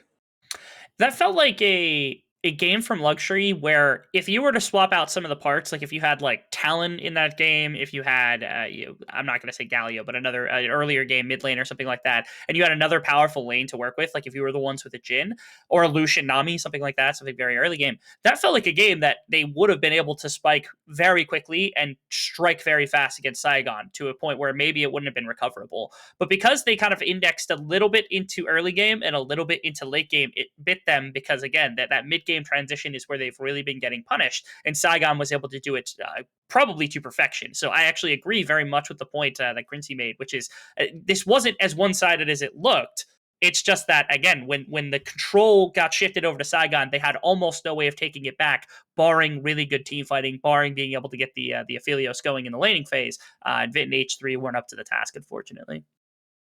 Well, then let's get a little bit more specific. Let's talk about the draft and perhaps the early game as well. 𝘀𝗀𝗃, what specifically do you want 𝘀𝗀𝗃 to change up to get back into the second game? I said before the game 1 draft, I wanted to focus a little bit more on H3, and he was kind of a negative focus for me, actually, because he picked the 𝘀𝐿istar, which in itself is a little gripe with the VCS, I would say, but they played Aphelios without either Thresh or an Enchanter support, and Aphelios without those two options is just not the same champion. He played the lane more than fine. He was even in CS against the Jhin Leona, which is not that easy, but he never really got to do anything in this team fight. He was completely outranged. There were like so many engaged tools on the side of 𝘀𝗰𝗵𝗶𝗹𝗀 that could go against him. With Husband on the Gragas, who was absolutely smurfing, by the way, with the Jarvan from BJ, with the Leona, there was so much going on. And he never really could reach the Jhin, and the Jhin just had easy time. Variety was also landing beautiful curtain calls, by the way. And maybe H3, if he could play Thresh, or if he chose to pick a different support, it would have been way easier for 𝘀𝗀𝗃. I 100% agree. Looking from the side of the Buffalo, though, they, as 𝘀𝗀𝗃 said, that was a closer game than it really looked like. What could they change up to really just put 𝘀𝗀𝗃 in the dirt, Rebel? It's a matter of, I think, being able to contest some of the early pressure. This is something that would work against 𝘀𝗀𝗃, whether they're running this type of composition where they want to shift into late game or whether they want to play purely through early game. And that was the 1 weak part of the game, was that earlier stages for the side of Buffalo before they really started picking off some of the members of the team, before they started to get the items to their back pocket. It was the one place where they started to look shaky, was where 𝘀𝗀𝗃 was actually striking. So when it comes to the drafting phase, I don't mind the Jarvan, but again, you have to be a little bit careful. The biggest thing for me is the Froggy matchup up against the side of 𝘀𝐵LAZES. I actually didn't like either side of that matchup, particularly for either of these two. I would have preferred something more carry oriented that you can play into for the side of 𝘀𝗀𝗃. And here, I think the LeBlanc just goes a little bit too slow, because the worry is if you lose out, if you end up going down 20, 30 CS, or if you die and the Twisted Fate gains control, it's really difficult for LeBlanc to climb back into a game like this. So to me, I want to see a little bit more early game, not Galio, but something better in the earlier stages to help support the mid-jungle duo. For sure. And we shouldn't be too far away from draft, but as we continue to do our analysis, it is 𝘀𝗀𝗃 now looking down the barrel of losing another series. Of course, it's not over. They could still win this game 2 and then a game 3. But are you beginning to get really worried for them if they do also pick up a loss to the Saigon Buffalo, 𝘀𝗀𝗃? I mean, it's kind of doomed for them, right? Because they always play 2-game series, and they never really got to the 1-1 score. But jokes aside, I mean, 𝘀𝗀𝗃, it's not over for them at all. They just need to find a draft with a clear identity. Just now, they kind of had like it halfway. I mean, the top side was very focused on the early game. Then they had the Aphelios without an Enchanter support against the Jhin Leona lane, which screams late game to me, if anything, or really not really any point where it's super strong, I would say. I mean, I really don't like Aphelios with 𝘀𝐿istar. And what they really need to change is like get a real identity, go full early game or full late game, and just hope that they can work better with these. I mean, just now they also had a decent start. I mean, it was like the They top were side winning all 3 2v2. lanes. It's a double. They were winning all 3 lanes. The supposedly losing lane was going even, and the other 2 lanes were winning. And they had this top side 2v2 fight where they were winning, where Blazes was choking and got the blue card instead of the gold card. I think he misclicked there. Maybe that could have been a bit more one-sided for them. And what? What? This is a formal draft. That's the same draft as last time. Yeah, that's messed up. Yeah. Okay. I don't think the stream saw that, thankfully, but we are going to go over into draft. You guys might not see what just gave us a heart attack, as we went into draft with 2 bans on either side and 4 champions picked. Before we jump, I think headfirst in a draft, I actually want to make a really quick point, which is that I want to say 𝘀𝘀cie has to play not only Saigon, so they have to play back in the series, but they also play SBTC, who have been they beat Saigon, so there is the potential of losing that series, right? Do you know who plays the combination of Team Secret and Team Flash later this week? 𝘀𝘀cie. 𝘀𝘀cie also beat SBTC earlier in the week. So if SBTC and Saigon both beat 𝘀𝘀cie and Sky wins against the 2 teams currently below them in the standings, they will be tied at 3-3 in the middle of the standings. 𝘀𝘀cie would have jumped out to first place, and they would be tied with 𝘀𝘀cie after only a second week. VCS, we love you and your consistent teams that are definitely consistent. But we do get into the draft, and 𝘀𝘀cie has gone over to this Xin Zhao. I actually think that's a really good pick for him. It does allow him to be that front line for his team. That crescent guard does get so much value in team fights. I'm going to let the 2 of you take it away. Give 𝘀𝘀. BJ played this. He played the exact matchup. I like that. I like it a lot. It takes away tanks, takes away any front line. It removes the Leona from the game. Give me the 𝘀𝘀. Yeah, BJ, let's go. Yeah, also a really good matchup. I mean, Xin Zhao is just not really doing much against the 𝘀𝘀, but I like the Xin Zhao more than the Lee Sin now that I'm thinking of it, because he always brings value to the team, even if the early game doesn't go too well. He still has a crescent guard to block projectiles, which helps a lot against the Jhin, and Xin Zhao in itself is still a very strong early game ganker, and with Leona as a CC setup for the bot lane is also another tool for him. Jhin also very accessible. And 𝘀𝘀, what do we have here? Your favorite mid laner picking your least favorite champion. This is correct. I actually would need to make sure that this is the case, but I don't remember ever having watched him play a Syndra game before. And I'm actually checking this as we're speaking. I'm not seeing a single game in his career on this champion. This man has played Rammus mid. This man has played Yone. He's played Kayn mid. Oh, that's not true. He's had exactly 1 game on Syndra. This is the second time we're seeing him play a competitive Syndra, which is insane. That's how we're saying it. Now, he won his last one, and I don't know what series it was in. Don't ask me. I don't have that specific of stats. But it's kind of crazy that they are shifting his champion pool so heavily from the very comfortable, very kind of like lane breakout focus and the team fighting focus stuff to more of the control mages. This is what 𝑟𝑏𝑦 was for the team in the previous split, and 𝘀𝑟𝑔gy's flexing new muscles we didn't know he had. I mean, another question for me would be in this moment if you now just start disliking 𝘀𝑟𝑔gy a little bit, or if you just start liking Syndra, because one of the 2 it has to be, right? Either way, I talked to you about this specifically. Some people have earned the right to play Syndra to me, and I'm hoping 𝘀𝑟𝑔gy can be one of those people. Sure thing. And now, yeah, AD carry's got a little bit pinside on the side from SGB, so 𝘀𝑟𝑔gy is a little bit more sure in this. I wonder if it's actually the Tristana, and it will be. Very interesting pick. I think we have not seen any Tristana at all so far this winter split in the VCS, and maybe there are reasons why, because the champion, I'm not really too keen on it, but with a Leona against a Jhin, it shouldn't be too bad. We actually did play it. Artemis played it and played very well on it. It was very, very scary. I believe also 𝘀𝘀cie played it because I made that really horrible joke about how he was actually just Dia1 in disguise because of how much he played the champion. But yeah, we have a little bit of it. It's gone really well. This is Vit and H3, so this is perhaps the least likely of the duos that I would expect to run and succeed on something like this. But I'm happy because they're at least making this style known that they want to rely on these 2 in the bottom lane as some of their team fighting focus while their top side gets more aggressive. For sure. And now I wonder what the top lane matchup will be. I mean, they have to blind pick top lane, and 𝘀𝘀cie needs a counter pick there. Yeah, 𝘀𝘀cia is one ballsy of a blind pick, I would say. I wonder if there's anything 𝘀𝘀cie has up his sleeve. I mean, he could pick the Wukong himself, but I mean, the 𝘀𝘀cia against 𝘀𝗵𝑾 would be one hell of a volatile matchup, and I'm all up for it. Just wondering how the draft really plays out, because I mean, there's strength and weaknesses on both sides. I don't really like the Jhin, but I'm actually in this composition. I think the 𝘁𝗀 is okay for 𝘀𝗀. I think I can agree. Both teams have walked away with pretty good drafts here. I think volatility for 𝘀ed is actually a positive. I think you want this top lane to be volatile up against 𝘁𝗀. I'm upset we didn't get the Wukong because that was like the 𝘁𝗀 special when I first stepped in. He was playing 2 champions, and that was the one he had far more success on when he was able to both lane pretty dominantly and also team fight really well. So I was really hyped for that, but apparently not comfortable enough to blind it, and instead goes, yeah, I'll just skill check with Aurelia. So I agree with you. I think 𝘀ed versus 𝘁𝗀 is going to be an exciting one, and this should be helpful for 𝘀ed. I think the 𝘁𝗃 matchup is favored at least slightly, and then also it's just better during the laning phase. A lot of support can come through from 𝘁𝗀 as well to help turn that here for the top side, so that 𝘀𝗀ry's got a very strong point to work with. For sure.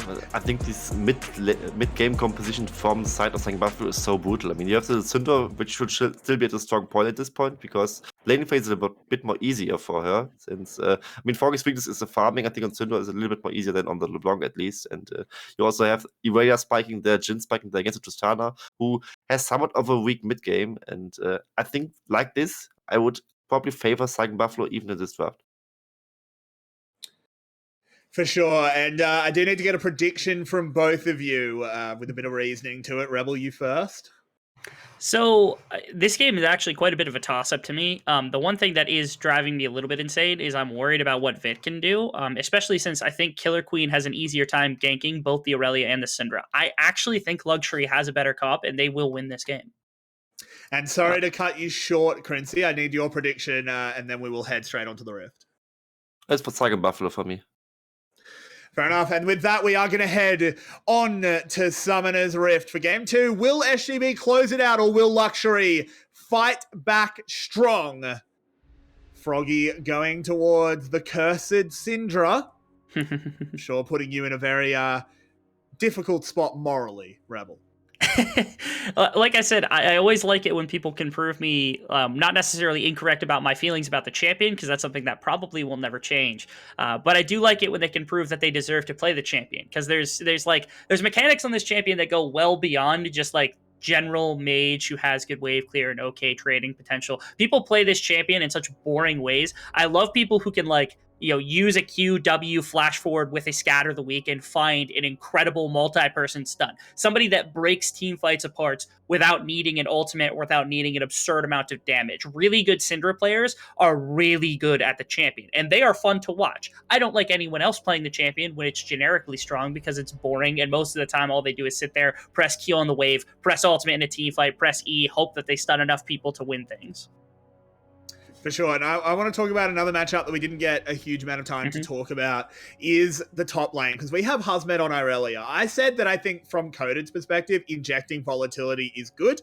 I stand by that, but 𝘁𝗀 on these highly mechanical top laners is a force to behold.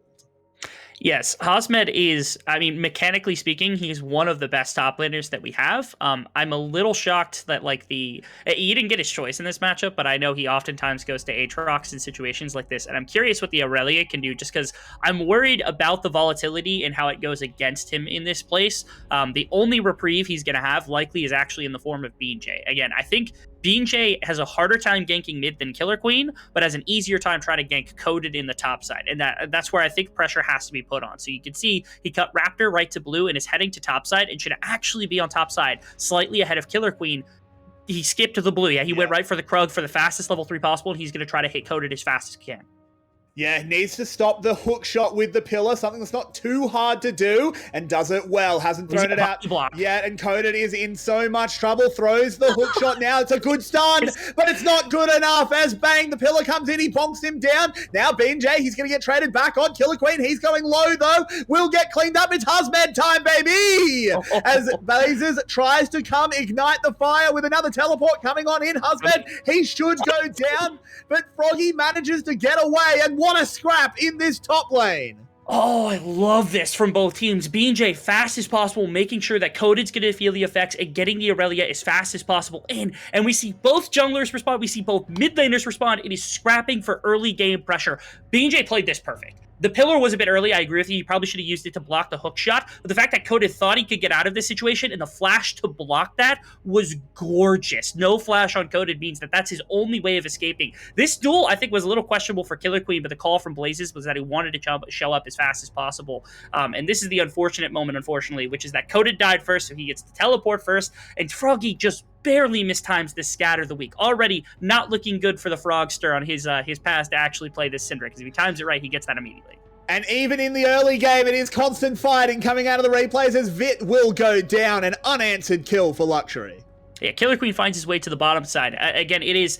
𝘁𝗀 skipped so much on his top side that is unrespondable. He has to go up and collect camps and try to find some semblance of a pathing. It looks like he went from back into top side, then he goes up to the top scuttle because there's no pressure towards bottom side. That means 𝘁𝗁 gets to kind of skim off this Krug camp, and it's actually good pathing from 𝘁𝗁, who he found the response gank top side, and he knew that he was gonna have to have first movement on the map, heads to the bottom side, punishes Ariety and 𝘁𝗀gy with this Leona and this Tristana playing into this win condition. I want to see this more from him because I think it's really imperative that they actually get this working. You can see this. Look at the wraparound from 𝘁𝗁. He has so much time and is so confident that he's going to be here ahead of Trundle that they're able to find this. Is he actually even needed?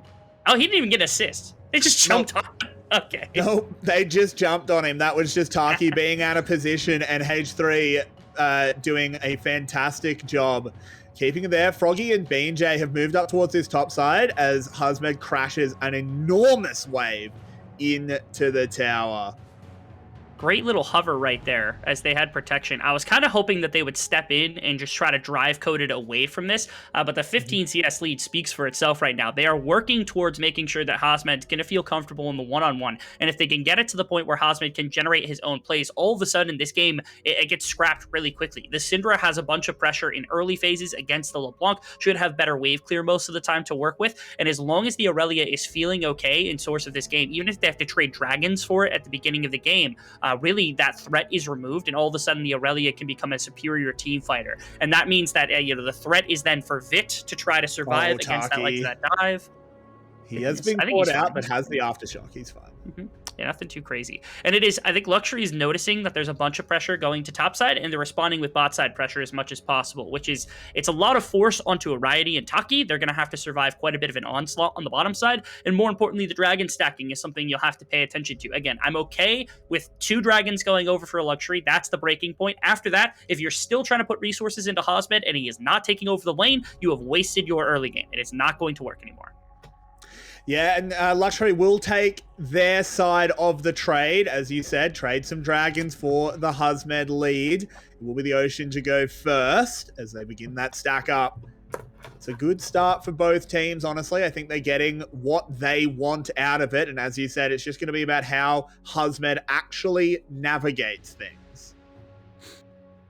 Yeah, 𝘁𝗁med, both as a team fighter being able to dive onto 𝘁, as well as in the one-on-one is going to be tested here. He has the advantage, has a kill under the belt, has the immediate Iron Spike whip, so probably going for the Gore Breaker just to live inside of team fights.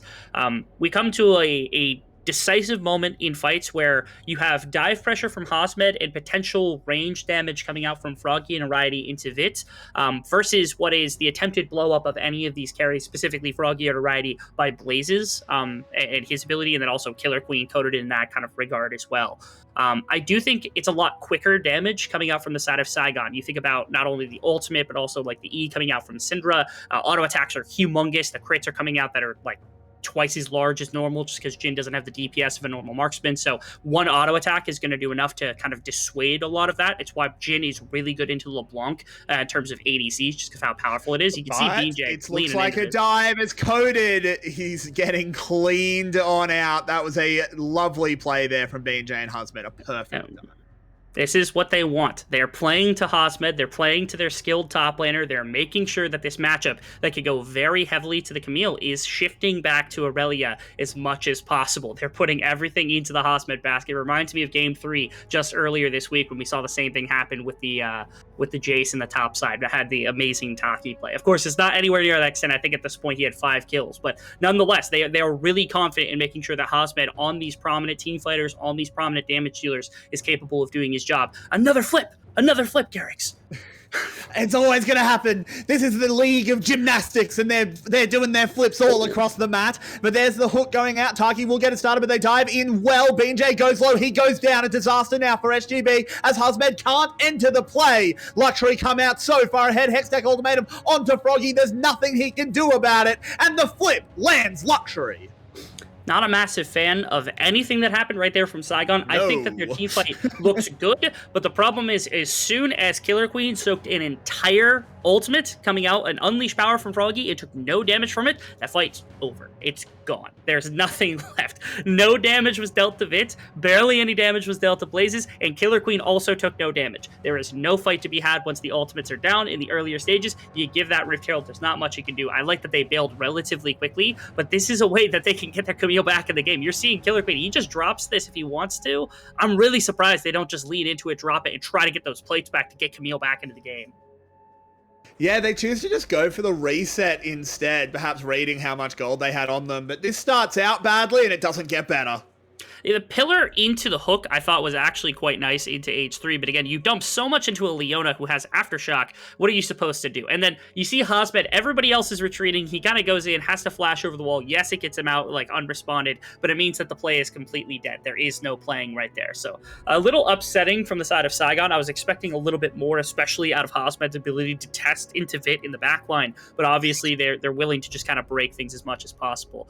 You can see 𝘁𝗀 is very upset by that as well. Yeah, 𝘁𝗀 is a known Saigon Buffalo fan, so can't stand to see his team lose an early engage as 𝘀𝗀gy gets chunked out by 𝘁𝗍𝗂. So far, this Syndra experiment is going poorly, but still plenty of game left for them to come back in as 𝘁𝗍𝗂 shoves another wave in, is 20 CS and a kill up in the mid lane. So what was it about the spring split that made them say, yeah, Kayn mid is going to work, and this split to be like, yeah, we're putting you on Syndra. Like, what? Like, why are they all of a sudden, like, so adverse to picking random things? Killer Queen moves in, does get stunned up there for a moment. They're going under the tower. H3 gets a stun, but it's a big knock away onto the bottom side there. That Buster Shot doing its job as the Herald charges, and 𝘁 gets scarier and scarier. Yeah, this is actually really intriguing. I'm liking this from 𝘀𝗀ry and specifically from Killer Queen, where he's continuing to put resource there. 𝘁𝗀 time. He can't quite get the kill yet. Now he's locked in. No, he gets out because, of course, Camille does die. The teleports arrive, and he just breaks his ankles. 𝘁𝗍𝗂 has to get new shoes because he's just ruined them. But 𝘀𝗀gy goes low. He might pay for his top laner's sin as the Irelia moves in once again. 𝘀𝗀gy flashing away. 𝘁𝗀𝗂 is now in trouble. Never mind. He's got a distortion. SGB pick up the kill. It's a real testament to 𝘀𝗀ry. They're testing. They're saying, okay, 𝘁, we believe in the Tristana. We're going to put our resources all into the bottom lane. We're going to put them into Trist to carry everything all throughout. They just abandoned Coded's top side, and they say, Coded, do as you please. You're Camille. Take whatever form you can. That's about all we can get you. I don't even think the 𝘁𝗀's teleport was necessary there. I think they should have leaned even further into bottom side with it. Instead, it's just the one-on-one taken immediately by 𝘁𝗀, who starts this off, I mean, with just a nice ultimate, nice little Q double set. And Coded's never winning this. Coded lost 75% of his health bar immediately. I loved the Q hold from 𝘁𝗀, trying to bait out the ultimate, ended up taking 2 tower shots. And then Syndra. Just watch. Arrives. This speaks for itself. He misses everything. Look, 𝘀𝗀gy is not having a good day, all right? Yes. He does live, though, which is what's important. And, of course, that wasn't even a real LeBlanc at the end there. My mistake. As H3 has been caught out. Once again, ding, ding, ding, it's 𝘁𝗀 time.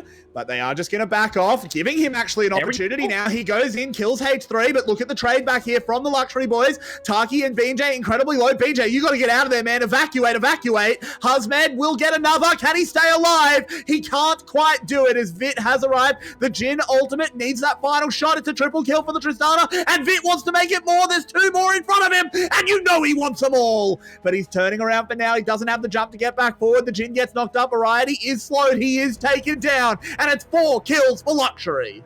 Just a damage check. Once again, 𝘀𝘀cie has drafted much better damaging compositions when it comes to pure 5-on-5 in 𝘀𝗏. With all the gold he's been able to accumulate between kills, between that play around the Rift Herald, and from the bottom side plates that they've been able to pick up, as well as the first tower of the game, he's just too powerful. Of course, he's going to die to 𝘀𝑺ky, which of course is going to make people go, why have you been harassing 𝘀𝑺ky?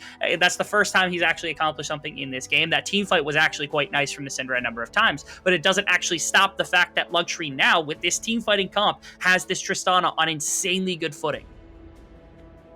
For sure. It starts out seemingly pretty well for the Buffalo, but it turns pretty quick. The whole fight, like, 𝘀𝗏 is so far back. Again, they've been doing a fantastic job in the series of denying him damage at first, but here it is 𝘁𝗲 who kind of gets caught in the crossfire, and unfortunately, he just gets, like, half of his health bar removed with 0 response. Salvages it slightly, and 𝘀𝗎𝑠 again with this, like, the shadow puppet play with the LeBlanc is kind of costing at least a little bit in terms of everything that had come about. There was no ultimate from 𝘀𝑺ky. I like that he just ditches here in a Riot. He does his best, but again, the Jhin isn't exactly the team-fighting monster that he is, especially in the face of his 𝘀𝗏. We come back and once again, what's the time, Rebel? It's 𝘁𝗲 time as he gets the double kill alongside 𝗀𝗀. Blazers and H3 are here to reinforce, but 𝘁𝗲's well and truly out of there. 𝘁𝗲 versus 𝘁𝗏, man. This is I wasn't expecting this matchup. 𝘁𝗲, he goes low, but he doesn't go down. 𝘁𝗏y managing to bail his team out. He will probably die for it as he lands another stun, but it's just the 2-for-1. It really is just closing into a fact that 𝘁𝗲's got so much of the gold on the side of Saigon, and 𝘁𝗏's got so much of the gold on the side of 𝘀𝘀cie, that's going to be something we watch, just the contention between those two. The difference is, Blazes, I think, is doing rather well inside of the game, and then you've got 𝘁𝗀, who's done amazingly inside of both the game and in terms of team fights on the likes of the Xin Zhao. It is throwing so much chaos into fights that whenever those two are involved, it is crazy. Look at that closing speed from 𝘁𝗲 right onto 𝘁𝗀. Fighter jet coming in inbound. Oh, yes. Just flies in and just cleans them up. There's nothing that 𝘁𝗏 can really do there. Can't even get the trade back onto 𝗀𝗀.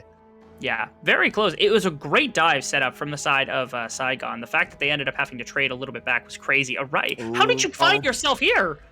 Yeah, he got caught out by Coded there. I did see it in the picture-in-picture. And without 𝘁𝗲 here, SGB don't have a huge amount. And they just lose their ADC for nothing. Unfortunate. It's just kind of things bleeding out from the side of Saigon. They don't have no way back into this game. But again, when they bleed out little bits of gold here and there to like players like Blazes, players like 𝘁𝗀, players like, you know, Coded, and you're getting them back into the game, the threat spread starts to come about from the side of 𝘀𝘀cie, where all of a sudden, you know, you can kill 𝘁𝗏, but, you know, if Blaze is still alive, 𝘁𝗀's still alive, you still have problems inside of your fight. Whereas Saigon, I mean, 𝘀𝑺ky's not super strong, 𝘁𝗏's not super strong, and 𝘁𝗲 is pretty much the only one that's received a bunch of gold in the earlier stages. They are a one-dimensional composition when it comes to what their team fighting is going to look like, and that's so much harder to play out. You can see 7 kills, 147 CS, most in the game on the likes of the Aurelia. That is a lot of gold to be able to utilize, but when you have, you know, a 2 kill, 4 assists, solidly CS to LeBlanc on one side, you've also got 𝘁𝗀 who's been going crazy in the jungle, up 30 CS in the matchup, and this Tristana who's going well inside of fights. It is such a problematic thing. Saigon have so many people to take down that I don't know if 𝘁𝗲's going to be able to do it all himself. But if anyone could do it, Rebel, it would be 𝘁𝗲. Oh, yeah. 7-2 on this Aurelia. He has the whole wide world on his shoulders. But he might be the one man I trust as an Atlas, as 𝘁𝗀 spotted out by the plant. It's a good poke out of Blazes. A stun coming in. 𝘁𝗀 dodges the follow-up from the Jhin, though. And it's going to be another brawl over the Dragon, Rebel. As it starts off quickly, they go immediately in. They blow up Blazes, snuff him out immediately in this fight. 𝘁𝗀y goes low, but he goes gold. Where is 𝘁𝗲? In the middle of the team, of course he is. One kill traded back, and 𝘁𝗲 goes down. SGB are suddenly finding themselves without a carry. He couldn't do anything. 𝘁𝗏 hopping forward. The Yordle is loaded, and they will pick up the Dragon.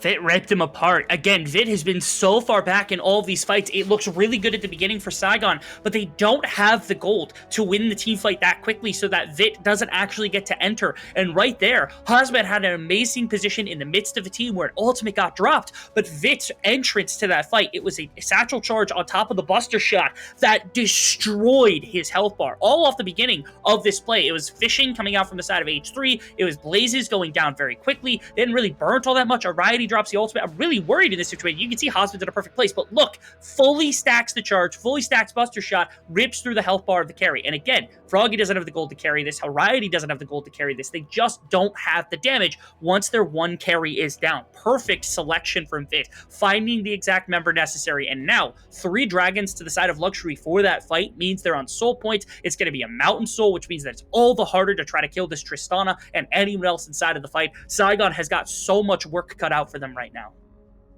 Yeah, they really do. It's not easy to carry an entire game, and I don't see the rest of the team particularly getting back into it. A Jhin is still a Jhin, and a Syndra is still a Syndra. It's hard for them to catch back up in this one. 𝘁𝗲 does need to have the game of his absolute life up against a fed Vit, a strong Blazers, and a rampaging Killer Queen. With the 3rd dragon now picked up for 𝘀𝗀ry, they have a 4-minute clock to put the Buffalo on. How do they play this one out?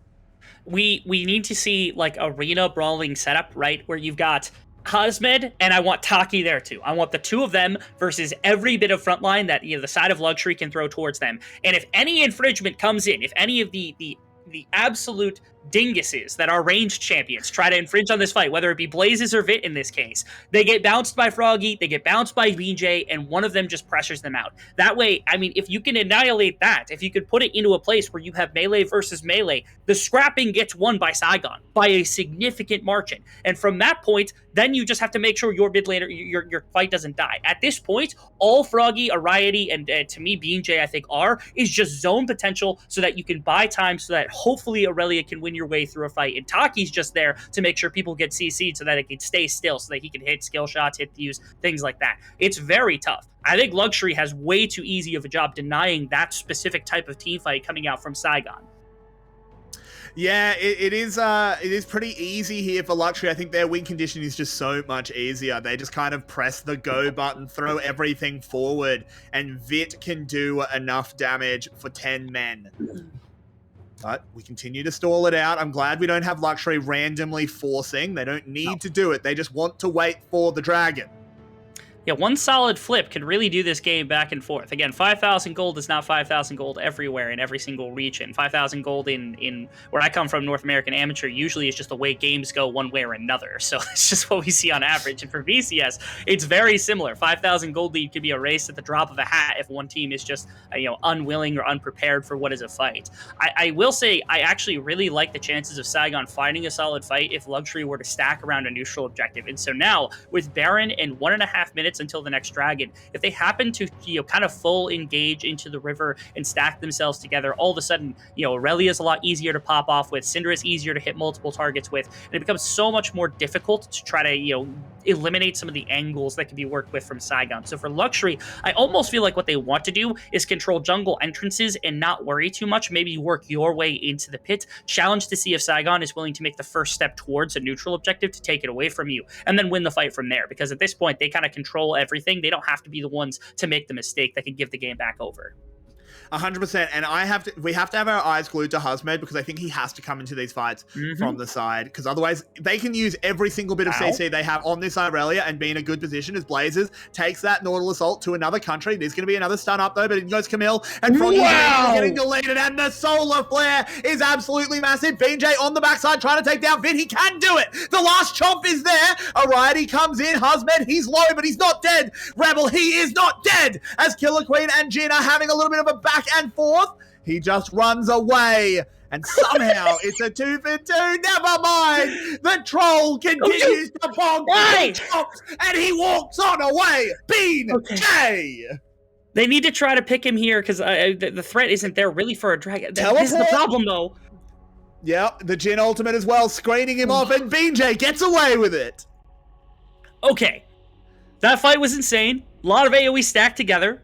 Kind of for no reason on the side of 𝘀𝗀ry. I don't remember when Vit went down, so I really want to see where he went down during the course of that entire process.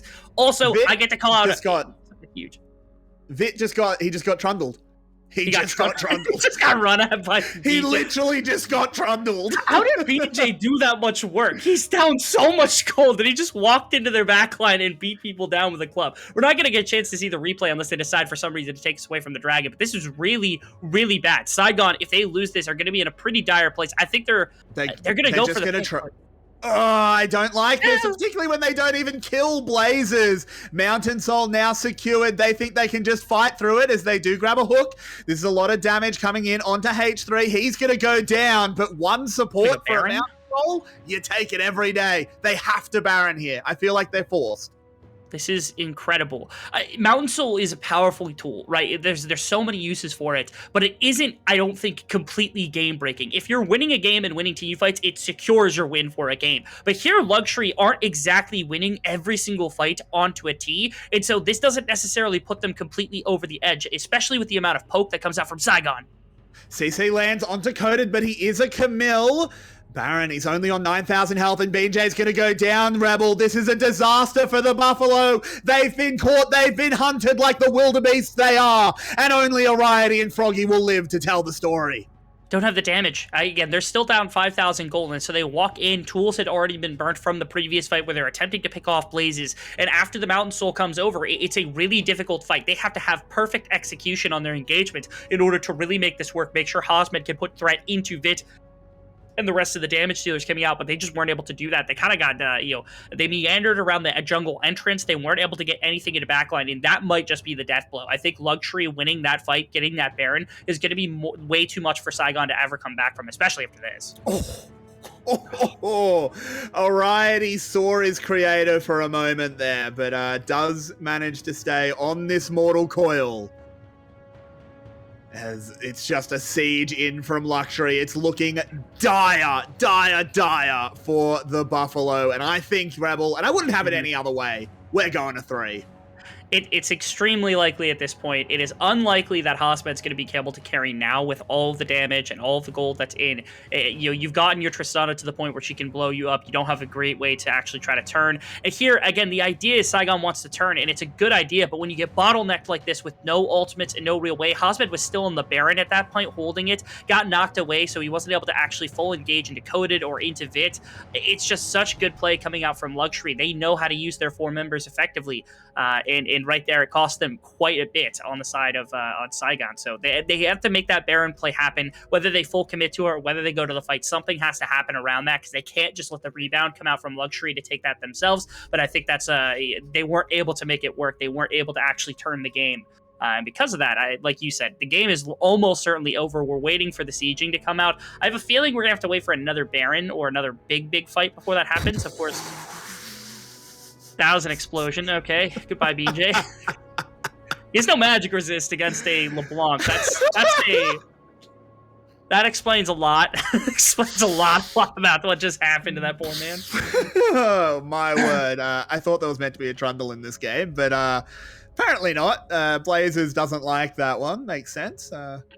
Who would want to play against a Trundle after all? And here they go. I don't think we are going to wait for another Baron as 𝘀�WWE look to end it here. They'll pick up the kill onto 𝘁𝗀. 𝘁𝗀 chased off immediately. The towers fall. Blazers, that's just a clone, thankfully.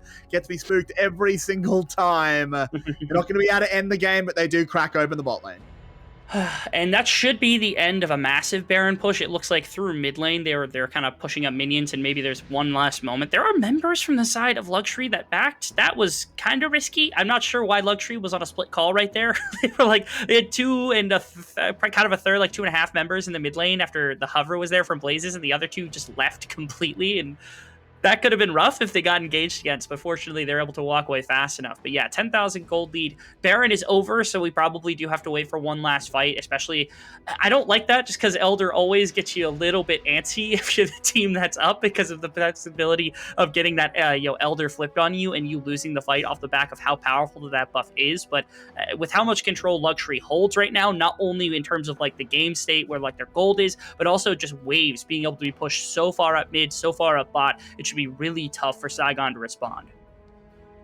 Yeah, I mean, it's basically impossible for 𝘁𝗀 to respond. Blazers can do this every time. He just distorts forward, threatens the front line, but is always safe. 𝘁𝗀 does find something of a start, throws out the Vanguard's edge. This is truly Ionia's last stand, and it's not gone well. The 𝘀𝑐𝗰𝗶𝗹𝘀 falls immediately. 𝘁𝗀 Queen gets an enormous shield. They will pick up the 3rd kill. Just a second, I tell a lie. I got baited there a little bit, but it doesn't matter how many it is, as the tower will fall, the inhib will follow, and I believe 𝘀�WWE is about to lock in game 3. I think that is the case. I have a question for you. Did you see a stopwatch from 𝘁𝗀 at all during this game? No, and I I don't think remember we one will either. have to talk about that on the analyst desk because it is a bit of a mistake as 𝘀𝗀𝗀 is forced Yeah. back into the fountain. He explodes right at the end. Blaze is racking up those kills and the Nexus will fall very, very quickly. And 𝘀𝗀cie, they will finally play a 3-game series.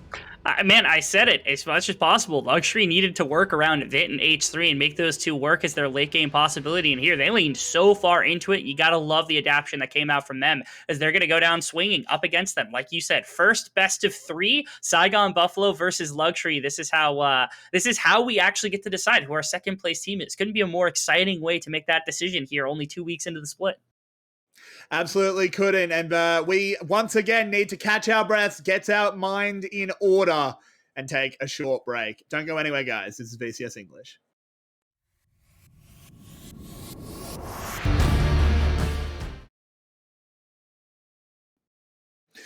And it is a game 3, a rarity in the 𝘀𝗀cie camp. In fact, it's the first time they've gone the distance. It was 2-0, 2-0, 2-0, 0-2. And now it is 1-1. Welcome back to the VCS English analyst desk. I have, once again, the most handsome and smart men I could find, 𝘀𝗶𝗹 and 𝘀𝗀cie. 𝘀𝗀cie, you, of course, are our dedicated analyst today, so I want to get your thoughts first on the second game. And I wonder why you do, because I keep messing up every prediction I'm having so far, so maybe you should ask someone else instead. But anyway, let's get straight to the game. There was a lot of topside focus by 𝘁𝗀𝗀 there. It also worked out quite well in the volatile matchup of the 𝘂𝗀𝗀 against 𝘁𝗁, but it just kind of wasn't enough. I mean, 𝘁𝗀𝗺 had to carry his whole team. I also need to criticize our boy 𝘀𝗀𝗺gy here, who really messed up his farming again, this time against the 𝘁𝗀𝗺, last game as the 𝘁𝗁𝗺 before that. And the bot lane getting 2v2 didn't help either, so 𝘁𝗁𝗺 tried to carry, but it was just too much of a load to put on his shoulders. Yeah, and this is where I think two narratives intersect personally for you, Mr. Fox, as 𝘀𝗀𝗺gy, one of your favorite players, a man you run a fan club for, and someone who you made up a currency for, played Syndra, and he didn't play it well. What does 𝘀𝗀𝗺gy need to do in game 3? So I'm going to give him at least a bit of a vouch on the CSing thing, because I looked into his heat maps, and his heat maps actually show that his average death position is much further away than majority mid lanes, and that's because he's always out of lane, because he's a goon, and that's because he can't CS. And so the way to bridge that is to be like, if I can't CS while I'm in lane, I might as well leave. And that's why Twisted Fate and 𝘁𝗀 are two of his most played champions. He did it on Syndra too, which was a problem, because that opens up Blazes on LeBlanc to do so much on the map. It is a mistake. If you get kills for Syndra and you end up winning a bunch of like skirmishes, you get like 3-4 kills in the earlier stages of the game, and you're really powerful and you match that gold, okay, now you're a team fighter. Now you can actually match what you can do. But because 𝘀𝗀𝗺gy got nothing, and because top side was winning, but it wasn't winning as hard as bottom side was, they were getting this Tristana into way too big of a place, this became the 𝘁𝗁𝗺 show. They needed 2 members to really do damage, and since they put a Riety into Jhin jail, they just had no way of contesting with anything once 𝘀𝗀𝗺gy fell that far behind, and it was a really big problem. So I'm upset with the way he's been playing. At least I think his first game was really good. I think that game was really bad, and I really want to see them stop putting him on control stuff. Man, give him his Yone back. That's all I want. Yeah, I completely agree. I want to see those 𝘀𝗀𝗺gy style picks. But 𝘀𝗀𝗺gy, looking over at 𝘀𝗀𝗺ry, that Tristana was definitely something we didn't expect coming into this. We don't expect to see Vit placed on these hyper carries, but he did a really good job. Do you want to see them play around him again in game 3? For sure. I mean, just now he showed why Tristana is maybe a better option than picking Jhin to Misfortune again, or in this case, Misfortune into Jhin again. And gotta touch a little bit more on the mid lane stuff. I mean, maybe it's just 𝘀𝗀𝗺gy and 𝘀𝗀𝗋 colluding to make Syndra look like a bad champion. Maybe that's what's going on. But back to the Vit stuff. I mean, I'm also liking that he picks up these hyper carries, because otherwise there's basically just Artemis who picks these unconventional picks, so to say, for the VCS AD carry department. So I want to see more of these. I mean, Tristana is a good option. We have seen Vayne and Jinx from Artemis. Maybe Vit can also pull those off. I'm actually reluctant to see a Vayne, of course, because that champion is a lot more niche. But yeah, Tristana is a good option. I mean, it's a reset champion that's definitely good in the VCS, especially if you skirmish a lot and are ahead. That is something, you want to have on your team. And Tristana also, both offensive and defensive mobility, is something always great to see. Yeah, for sure. Rebel, where do you think it went wrong? Was it outside of just 𝘀gie, who we've obviously spoken about? Where else did it go wrong for the Buffalo, and how would you fix it coming into the third? Yeah, it's a matter of trading on the bottom side when you have your top side trading as well. You have to find a way to trade a lot more aggressively when they're getting dragons as well. The main reason behind this is because, like, if you play to your top side and you have 𝘁𝗃 on the same vein as you've got this Tristana, but they're also picking up dragons, that means that you have an ADC versus an assassin in the Tristana or in the Aurelia, and they're going to be clashing in team fights around later game objectives, which are already in the favor of 𝘀𝑠hi𝗰, which is not good. So you need to get a gold advantage. That's how they should have been playing. They should have been playing specifically to attack gold lead and denying gold lead from the Tristana. And one of the big reasons for that is, or one of the big ways they could have done that is Rift Herald. They lost both Rift Heralds. They flipped at both Rift Herald, or they flipped at the first Rift Herald and ended up losing really significantly. VCS teams have to have better setup for this. Like, just draft 5 early champion, 5 Olaf champions to just stomp around Rift Herald, and you're going to end up with a 3k gold lead because nobody cannot fight this objective. Find a way to set it up easier, or do it while the other team is attacking bottom lane, and you can get that gold advantage back in your favor. Yeah, look, if the VCS could figure out how to set up Rift Herald, we might just be the best region in the world if we manage to figure that out, because I guess we're good at other things. But something I want to ask both of you, or get your opinion on, is they have picked this, they've decided to ban out all of the junglers on the SGB side both times against Killer Queen. They've done 3 jungle bans in both games. Do you think this is the way to keep going? Or do you think you need to start looking at Blazers? Really tough call, I would say. I mean, Blazers, while he did have a great game on the LeBlanc fight, now I don't really see him as a guy who really smashed 𝘀gie in lane or anything. It was just mostly 𝘀gie smashing himself or helping his team out when he didn't need to or didn't really have an impact. We saw just now with the Syndra, the first top lane roam where he didn't get the scatter of the week off really well, and they ended up basically roaming for nothing, wasting a bit of time, and also him, his CS game is not the best in the world. So I don't really see Bansterwood's Blazers doing that much. I mean, Killer Queen just now had an even more impressive game, I would say, than Blazers did. So focusing him, I think, is a correct call still. And we are heading into the draft, and they do not change their ban strategy. Nidalee Graves' Talon removed once again. The Xin Zhao will be banned out in this game by 𝘀𝑠hi𝗰, as Coded will pick up 𝘁𝗏𝗵 for his team. Obviously, it will be Blazers playing it, but it is going to be the B1 TF. 𝘁𝗀 having a bit of a troll once again. And, I mean, the response to this from other teams has been Sylas. They went to LeBlanc last time. I wonder if, the differing bans, especially with, Xin Zhao taken off the board, changes anything. Oh, it does. See, this is a 𝘀𝑠hi𝗰 champion. Like LeBlanc is, I think it should be added to that list, but he hasn't played it enough for it to be the case. But this is far more of a champion than, Syndra or Galio or anything like that. I know he plays a bunch of Galio, but this is the type of champion that I think works, just because, again, it's something that fights a bunch. It skirmishes really heavily in the earlier stages of the game. It's melee, so you're already having trouble CSing, so he's not really that. It's more forgivable if he has 7 CS per minute as opposed to 9 CS per minute, that kind of thing. For sure. I mean, he's basically busy farming champions instead of minions, so he gets a pass on that, so to say. And yeah, melee versus ranged, also Sylas not having the highest CS numbers is fine with 𝘁𝗏𝗵. And yeah, good pickup by 𝘀𝑠hi𝗰. Definitely is a 𝘀𝑠hi𝗰 champion. So I also like that as an answer in general to 𝘁𝗏𝗵. You can match the destiny, steal the hijack the ultimate for him. And also, they picked Leona just now into Sylas, and that is already giving him a little bit of a window, I would say. This is, I'm not loving 𝘀𝑠hi𝗰's draft here. They went back to the Twisted Fate, which I don't think it worked great in game 1. Yes, you have the range hit a melee matchup, that's great. But you also take away the super hard carry potential of 𝑉𝑖T, who he had Aphelios and was trying to carry Aphelios that he carried on Tristana, and now they've got the Jhin Leona, which feels like it's a setup not to have massive 2v2 pressure or not to be a big team fighter, but instead to get H3 out and about on the map and to be this ranged kind of support, kind of a second carry on the team. Are they really trying to play around Coded now? Are they making that swap immediately? I mean, apparently they have to. I mean, what they basically are going for them, I think, is that they get the Jhin to 𝘂𝗺𝗀, and 𝘂𝗺𝗀, again, doesn't have a great support. I mean, the Thresh was banned, the Lulu was banned, so the most prime examples are right there, and I really don't like the 𝘂𝗺𝗀. I mean, especially with 𝘂𝗺𝗀. What is your problem with 𝘂𝗺𝗀? Hold on. What is the problem with 𝘂𝗺𝗀? You keep harassing my poor 𝘂𝗺𝗀. What's the matter with the champion? It was mostly coming from Coach Tim yesterday, where he had a huge rant that was really convincing for me that 𝘂𝗺𝗀 doesn't have a level 1, and that 𝘂𝗺𝗀 is not really doing his job in these VCS games, mostly because they keep messing up a bit, and it just doesn't get punished level 1, but it should be. And 𝘂𝗺𝗀 himself doesn't have a level 1 either, so not like that as well. Yeah, and looks like there's a lot of coded focus with the potential Jax blind pick. And depending on the answer of 𝘂𝗰𝗵𝗶𝗹𝗀, I decide whether I like the draft or not. What? This is quite the draft. 𝘀𝗀cie, they're killing me with this draft right now.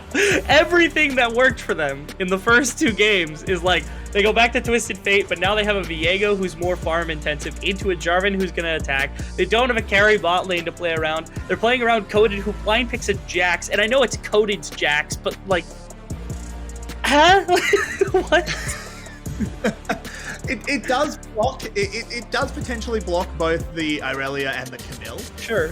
Coming in as the R5 puts 𝘁𝗃𝗀 onto Jace, but puts 𝘁𝗃𝗀 onto Jace is not exactly a path to win.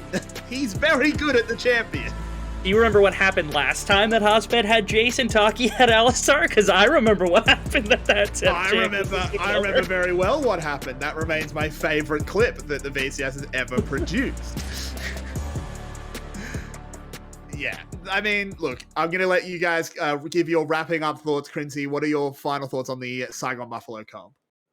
I dislike both drafts, actually. I'm not convinced with the Jace counterpick into Jax. Apparently, 𝘁𝗃𝗀 is a very good Jace, so maybe it makes sense because of that. And I still don't agree with the bot lane matchup, which is kind of like the thing that triggers me, because I don't see 𝘂𝗺𝗀𝗀 have a good window to really reach Vid on this Jhin.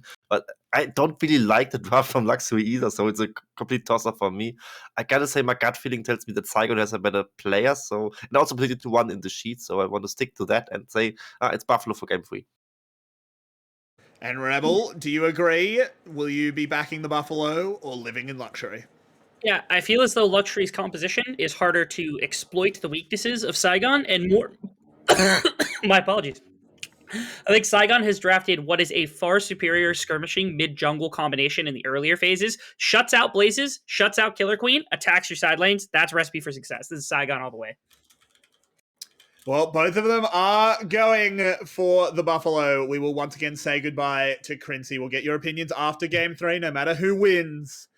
We get ready to go to the Rift any minute now. Just a little bit of a longer break. What do you think of this 𝘂𝗀𝗀 pick? He's a champion that wasn't available for a long time.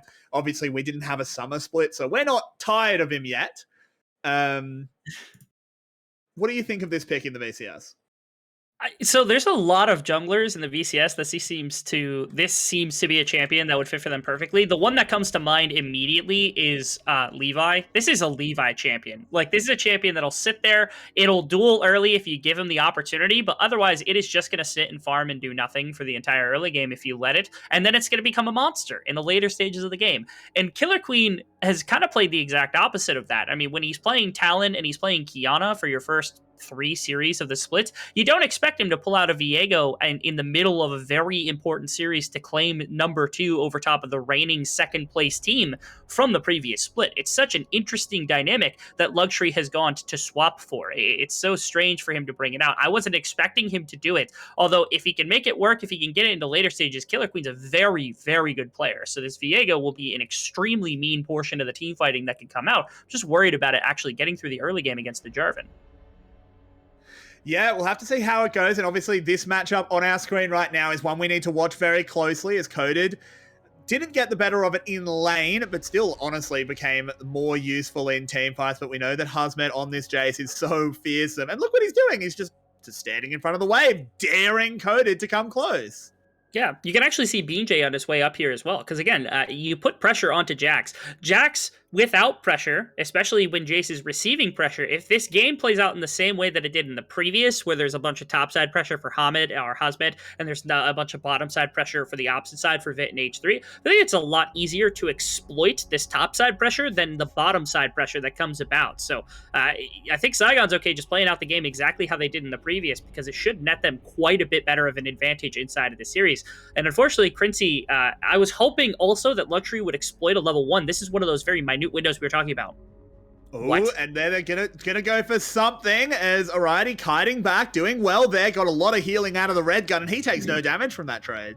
I was a little worried about 𝘁𝗏𝗏's health bar there, because again, bopping backwards that Leona runs the risk of him re-engaging off the backside. Then maybe the Jhin trading quite aggressively, but right there seemed to work out, because like you said, 𝘀𝗏𝗏 didn't take much damage. Ooh, interesting.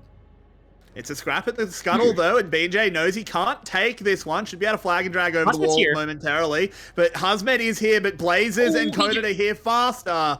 BJ just manages to get away, and once again, the scuttle scuffle is an explosive one. An explanation, of course, being that Twisted Fate's going to be there first before anything. Yes, Jace had pushing pressure on top, but I felt like BJ was trying to set up for a gank and to put pressure up there, and it wasn't the same kind of push that Blazes is going to get ambiently just by being this ranged into melee champion. Of course, hasn't denied 𝘀𝗏𝗏 very many minions, which is quite nice, and it opened up for a phenomenal back timer here for 𝘀𝗏𝗏 to be able to come back with now a refillable pot and a Dark Seal, which is a good place to be, because it was just a free back timing that was received. The question is, I guess BJ got scared away from turning right to bottom lane because the bottom side, Vit and H3 were hovering in the river. I think he thought they took the crab already, and so he went directly to his Krugs, and it's going to mean that, if he stumbles into bottom side river and finds that crab still available, he might not get double scuttled, which is a little strange to me, because 𝘀𝗀𝗏 has been doing that to him all series. Yeah, and it's quite a few minions being lost by the bottom lane here of 𝘀𝗀𝗏. I'm not 100% sure what pushed them out, if they had to take a weird back timing, but that's a huge wave. He's going to get about half of it, but there was no cannon there to save him.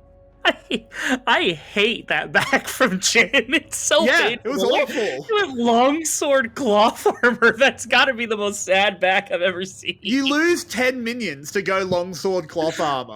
Congratulations, you played yourself. Into Unofficial too. The respect he's giving over to 𝘀𝗏𝗏 and 𝘁𝗏𝗏 right now on this combination is insane. If he gets plated steel caps, which I'm assuming is what the cloth armor is for, you're Jhin. You don't do that. You don't give that much respect over. Not to mention, because they back on the bottom side, I don't know what cost them that kind of health trade, but BJ was able to get the bottom side scuttle and pilfer away a couple of Raptors. He came back from that double scuttle position that he was thrust into by 𝘁𝗏𝗏𝗀.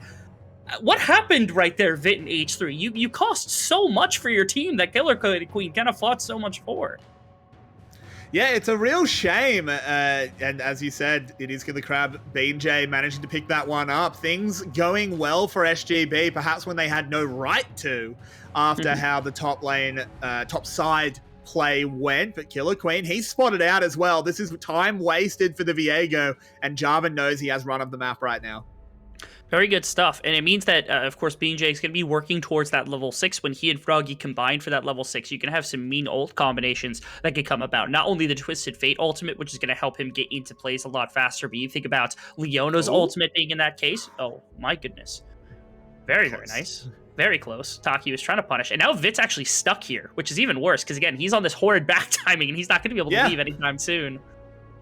He can't do much. BJ will get spotted out. Was going to go for a heist on the Gromp, but 𝘁𝗏𝗏 will come to claim that frog soul. Of course, if you're a Saigon Buffalo fan, make sure you want it to be that's the only frog soul 𝘁𝗏𝗏𝗀 will be gathering up today, as there is a much more delectable froggy in the mid lane that we don't want to see this 𝘁𝗏𝗏𝗀 feasting upon. Can we talk about how even this game is right now? We're like 7 minutes in. Even. No ganks. CS relatively even across all lanes. I mean, 𝘀𝗏𝗏𝗀 just took another back timer to grab a no magic mantle because he wants the Merc treads as best as possible, so he lost a little bit of that way, but bottom side was the same way, so we're right there. No ganks to top side yet. We were expecting that from BJ. No ganks to bottom side, trying to take advantage of the Jhin Leona combination. Like, this is crazy. This is such kind of lax play, and it's a question of if this keeps up, that's bad, I think, for 𝘀𝗏𝗏𝗀, because they're the ones playing against the Aphelios. They're the ones playing against the team-fighting AoE-type composition. They're the ones playing against the Jace. They're the ones on a timer right now. They gotta be more active. This is not the 𝘁𝗏𝗏𝗀 way. This is not the Talon jumping over a wall, pressing ultimate, and erasing people for 13 kills in the second game of the split. This is so lax, and we're not used to this from the side of 𝘀𝗏𝗏𝗀. It really is, but it is 7.5 minutes, Rebel, and we know what happens at 8 minutes. Get your coins ready because it's a Herald flip on the cards. It will always be on the cards. As neither bot lane has recalled, though, and 𝘀𝗀𝗀 down on this bottom side should be spotted momentarily. Of course, 𝘀𝗀𝗀 is close enough to carry, to cover them off, I should say. But the Herald has spawned, and no one has a good setup, but the fight is beginning in the bottom lane. They have all their summoners. 𝘀𝗀𝗀 flashing away, has that red-white, but they are going to be able to get on top of him. He manages to live. 𝘁𝗀𝗀 doing well. 𝘀𝗀𝗀 gets the knock-up, and now with the Jhin opening the curtains, 𝘀𝗀𝗀 can play defensive. He plays it well, and this is a decent reset timing because they can just walk up to the Herald. Never mind, 𝘀𝗀𝗀's back. Thank you, 𝘀𝗀𝗀. He doesn't want to sacrifice the wave, so that's good. Yeah, no shooting. I agree with you. 100. Yeah, he doesn't. I do agree. I think a Rift Herald shift might have actually benefited them quite a bit because they would have been there very, very fast. That, I think, was the main reason right there. So, I don't know when it happened, but Vid had actually taken CS when H3 wasn't around and got enough experience to hit level 6, and 𝘀𝗀𝗀 was not at that point. 𝘀𝗀𝗀 was at level 5, and so was 𝘁𝗀𝗀, so they had a level advantage in support. I hope 𝘁𝗀𝗀 is able to absorb enough out of the mid lane here to hit level 6, because that's a huge breakpoint for the Rift Herald. Doesn't look like he's going to be able to... It's so close. If they can find that ward, maybe they get the 𝘁𝗀𝗀𝗪 something. Maybe it can help get there. Well, the fight's going to start off, and 𝘀𝗀𝗀's just dead. There's no Herald fight. Oh, 𝘀𝗀𝗀, never mind. He gets a smite, he gets an ult, but he still goes down. I appreciate it. At least the attempt coming out right there, 𝘀𝗀𝗀. It's a full swap up to the top side for 𝘀𝗀𝗀, and no back has come through for 𝘀𝗀𝗀. He's just going to push in the bottom side and take plates. And I think I'm okay with this. Rift Herald in exchange for bottom side plates for the Aphelios when the time comes. They're not even going for the Rift Herald. They're going for a top side dive. And they have everything here. Hosped's under real danger. It's very true. Yeah, 𝘀𝗀𝗀 arrives, though, wards them off. They're not going to go into the Silas. But now, the respawn has come in for 𝘀𝗀𝗀. It's going to be round 2. The AD carries are in the bottom lane. And 𝘀𝗀𝗀s is just farming up. This is good. If the Herald fight takes 20 minutes, 𝘀𝗀𝗀s is happy. Why? We have coin flipped 90% of Heralds in the VCS. And here they get a pick onto the jungler. And they don't commit to the Rift Herald. What in the world is this league? I just don't... It's impossible to make a prediction as an analyst, because how am I supposed to do this? I can't work under these conditions, Garrett. It's one of these days. Well, Rebel, unfortunately, you signed that contract, so we own you now, and you have to work in these conditions. Just think about the employee motivational song, because we all want to be at the VCS. And... Oh, throwback. Oh, my word. Big throwback. Marby, I love you. As 𝘀𝗀𝗀 will continue to farm up in this mid wave, and there's no one has taken Herald. It's so interesting, pretty much across the board. Because, again, it feels like 𝘀𝗀𝗀 should be playing this game so much faster, and they've had opportunities to do so. Saigon has slowed them down in a few instances. Again, that bot side play, that top side play, both of them denied. Finally, can we see something top lane? Please jump top lane. Thank you.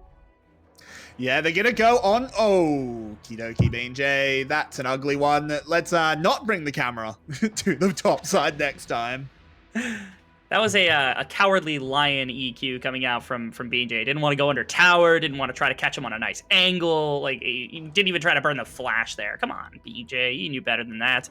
At least, at minimum, it does push him off the wave, so now Hosmed gets to shove in a pretty decent wave at the top side. Now they control Rift Herald. But of course, we're getting a flip, although Jhin nowhere near this play right now. So that means Aphelios is going to get here faster. Saigon's got the advantage in the flip fight. Go, fight now. You've got Gravitum ult too. They have purple ult locked and loaded. 𝘁𝗀𝗀 doing well, finding onto the Aphelios. They do get that first pick. Now the Jhin ultimate is here. The pizza slice of death is looking pretty mild. Must have had pineapple on it, as they will pick up the Rift Herald, and SGB play this one well, at least in that last round. Herald flip goes the way of Saigon Buffalo. I don't even know if that's a flip. Is that even a flip when you see that the enemy ADC is that far away? They had full control. They almost flipped. If 𝘀𝗀𝗀𝗪 got killed right there, and I was really worried because he stepped way too close for that Moonlight Vigil. I was hoping he would shoot it into the triangle of 3 people, hit all 3, and they just win the fight like that. But he was trying to step up to use the ultimate, or to just like auto attack away, and he got jumped on by 𝘁𝗀𝗀𝗪. I was really worried he was going to die right there, and that was going to cost this play really heavily. I want to see what 𝘁𝗀𝗀 did. Oh, what a Hex Flash.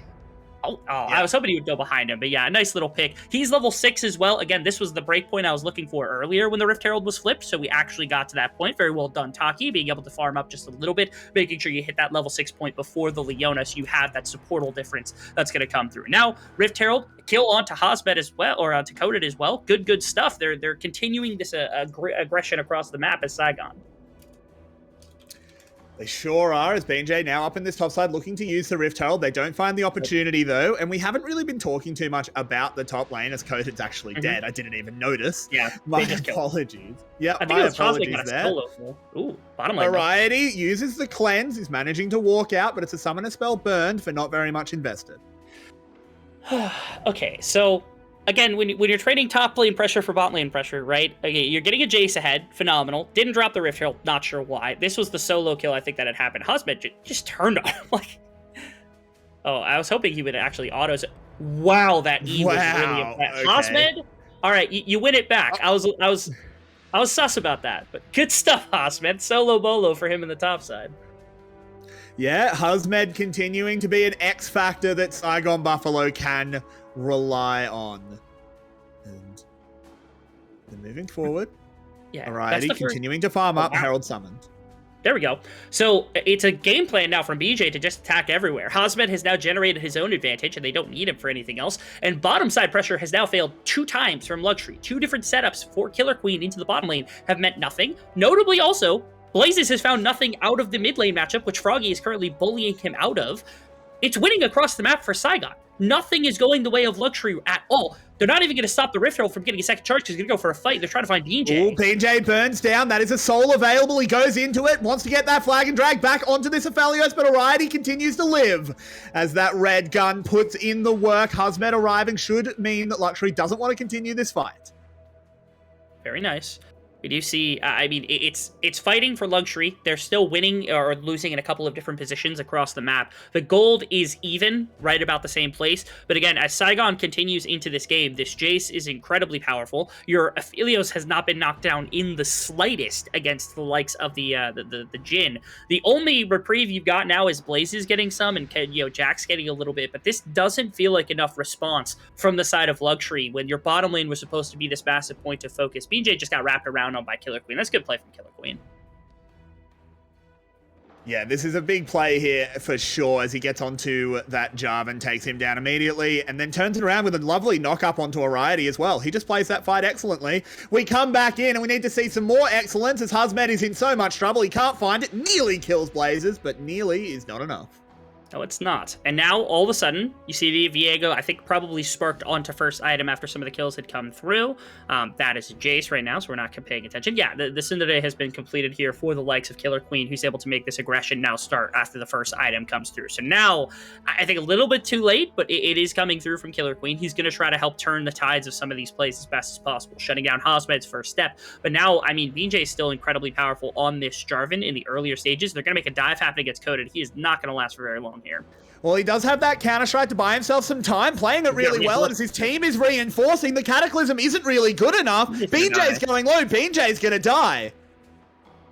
5 members. Good defense Blazes, to the top side. throwing that gold card into the Everfrost. This 𝘁𝗺lios is in trouble, and suddenly Saigon Buffalo are collapsing Rebel. 𝘀𝗀cie continue to get further and further ahead. 5 members traded into the top side. They go for the counterplay into Saigon, who are attempting to make this dive happen. Like you said, the counter-strike ended up doing so much more work than I thought it was going to be to stall that play out, and everyone just kind of stalled. Nobody was willing to turn around. I think that 𝘁𝗀 should have probably thrown his life away to see if 𝘁𝗁ty was going to be able to cleanse his way out of that situation and just run away, especially with Red Gun on his back pocket, but it's tough. Saigon, again, they're still in a position of scaling, but all of a sudden, 𝘀𝗀cie have just turned on the motors. They understand this composition cannot seek to just like sit here and accomplish nothing. So they've started to find the aggression across the map here. The response is, you know, 𝘁𝗀 gets behind the tower. There are reinforcements coming that way, so they can't really show up from that direction. BJ get caught under his own minions, and that's going to cost him under the tower. And from this point, it was a really nice flash gold card from Blaze. He's finally figured out how to use that button after the first series.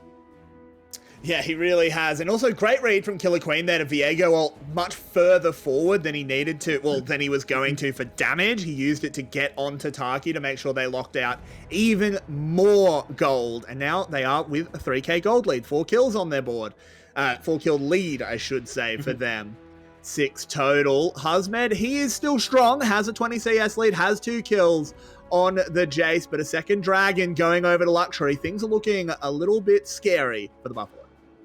You do know, okay, I'm trying to see, I think it's a Cloud Rift that actually popped up because of this, which is, it's a question of, is that really going to do a ton for 𝘀WWE? If that's not the case, then, again, the scaling factor is something to consider from the side of Saigon, but I love how 𝘀WWE have been able to ramp up into this mid-game and really make a massive difference in terms of the gold advantage.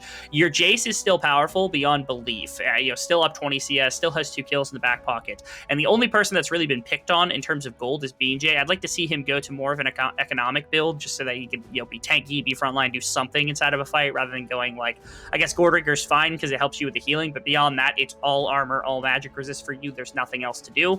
And then it's just about making sure 𝘀𝗏𝗔 is going to have enough space to work with into the backline, enough space to work with in terms of a front-to-back team fight, so that he's able to kind of run things here, because you've got the setup, you've got multiple ways to engage.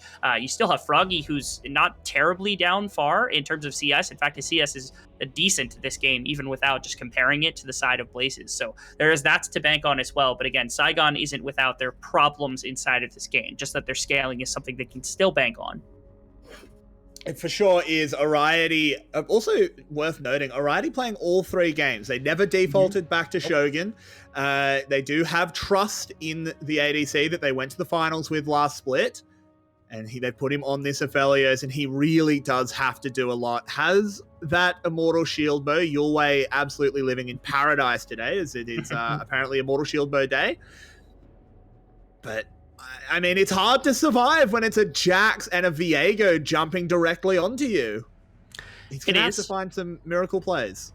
Yeah, it's going to test 𝘀𝗀𝗃 a little bit as the difference maker between either engaging or disengaging. It's a question of if you can find a multi-person kind of knockup to set up a Moonlight Vigil and a Shock Blast and a Cataclysm and all these kind of wonderful AoE tools, it's a perfect place to do it. But otherwise, you really have to be careful and make sure that 𝘀𝗏𝗔's got all the peel that he needs to ensure he doesn't go down. As 4 members hovering here, 𝘁𝗀𝗃 pops out for just a second. I think kind of saves his life, because if he goes full in onto a 𝘀𝗏𝗔 right there, almost certainly gets blown up by the combination of 𝘀𝗏𝗃 and the rest of Saigon.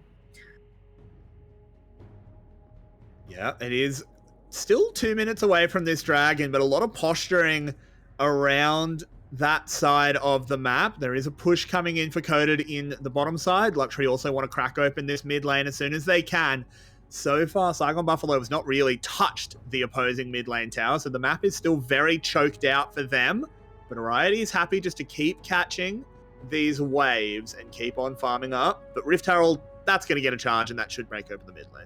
Easy enough, at least. 𝘁𝗀 is in the area, so if it happens to stall for some reason, that's not going to be the case. Yeah, they're just going to be able to snag it.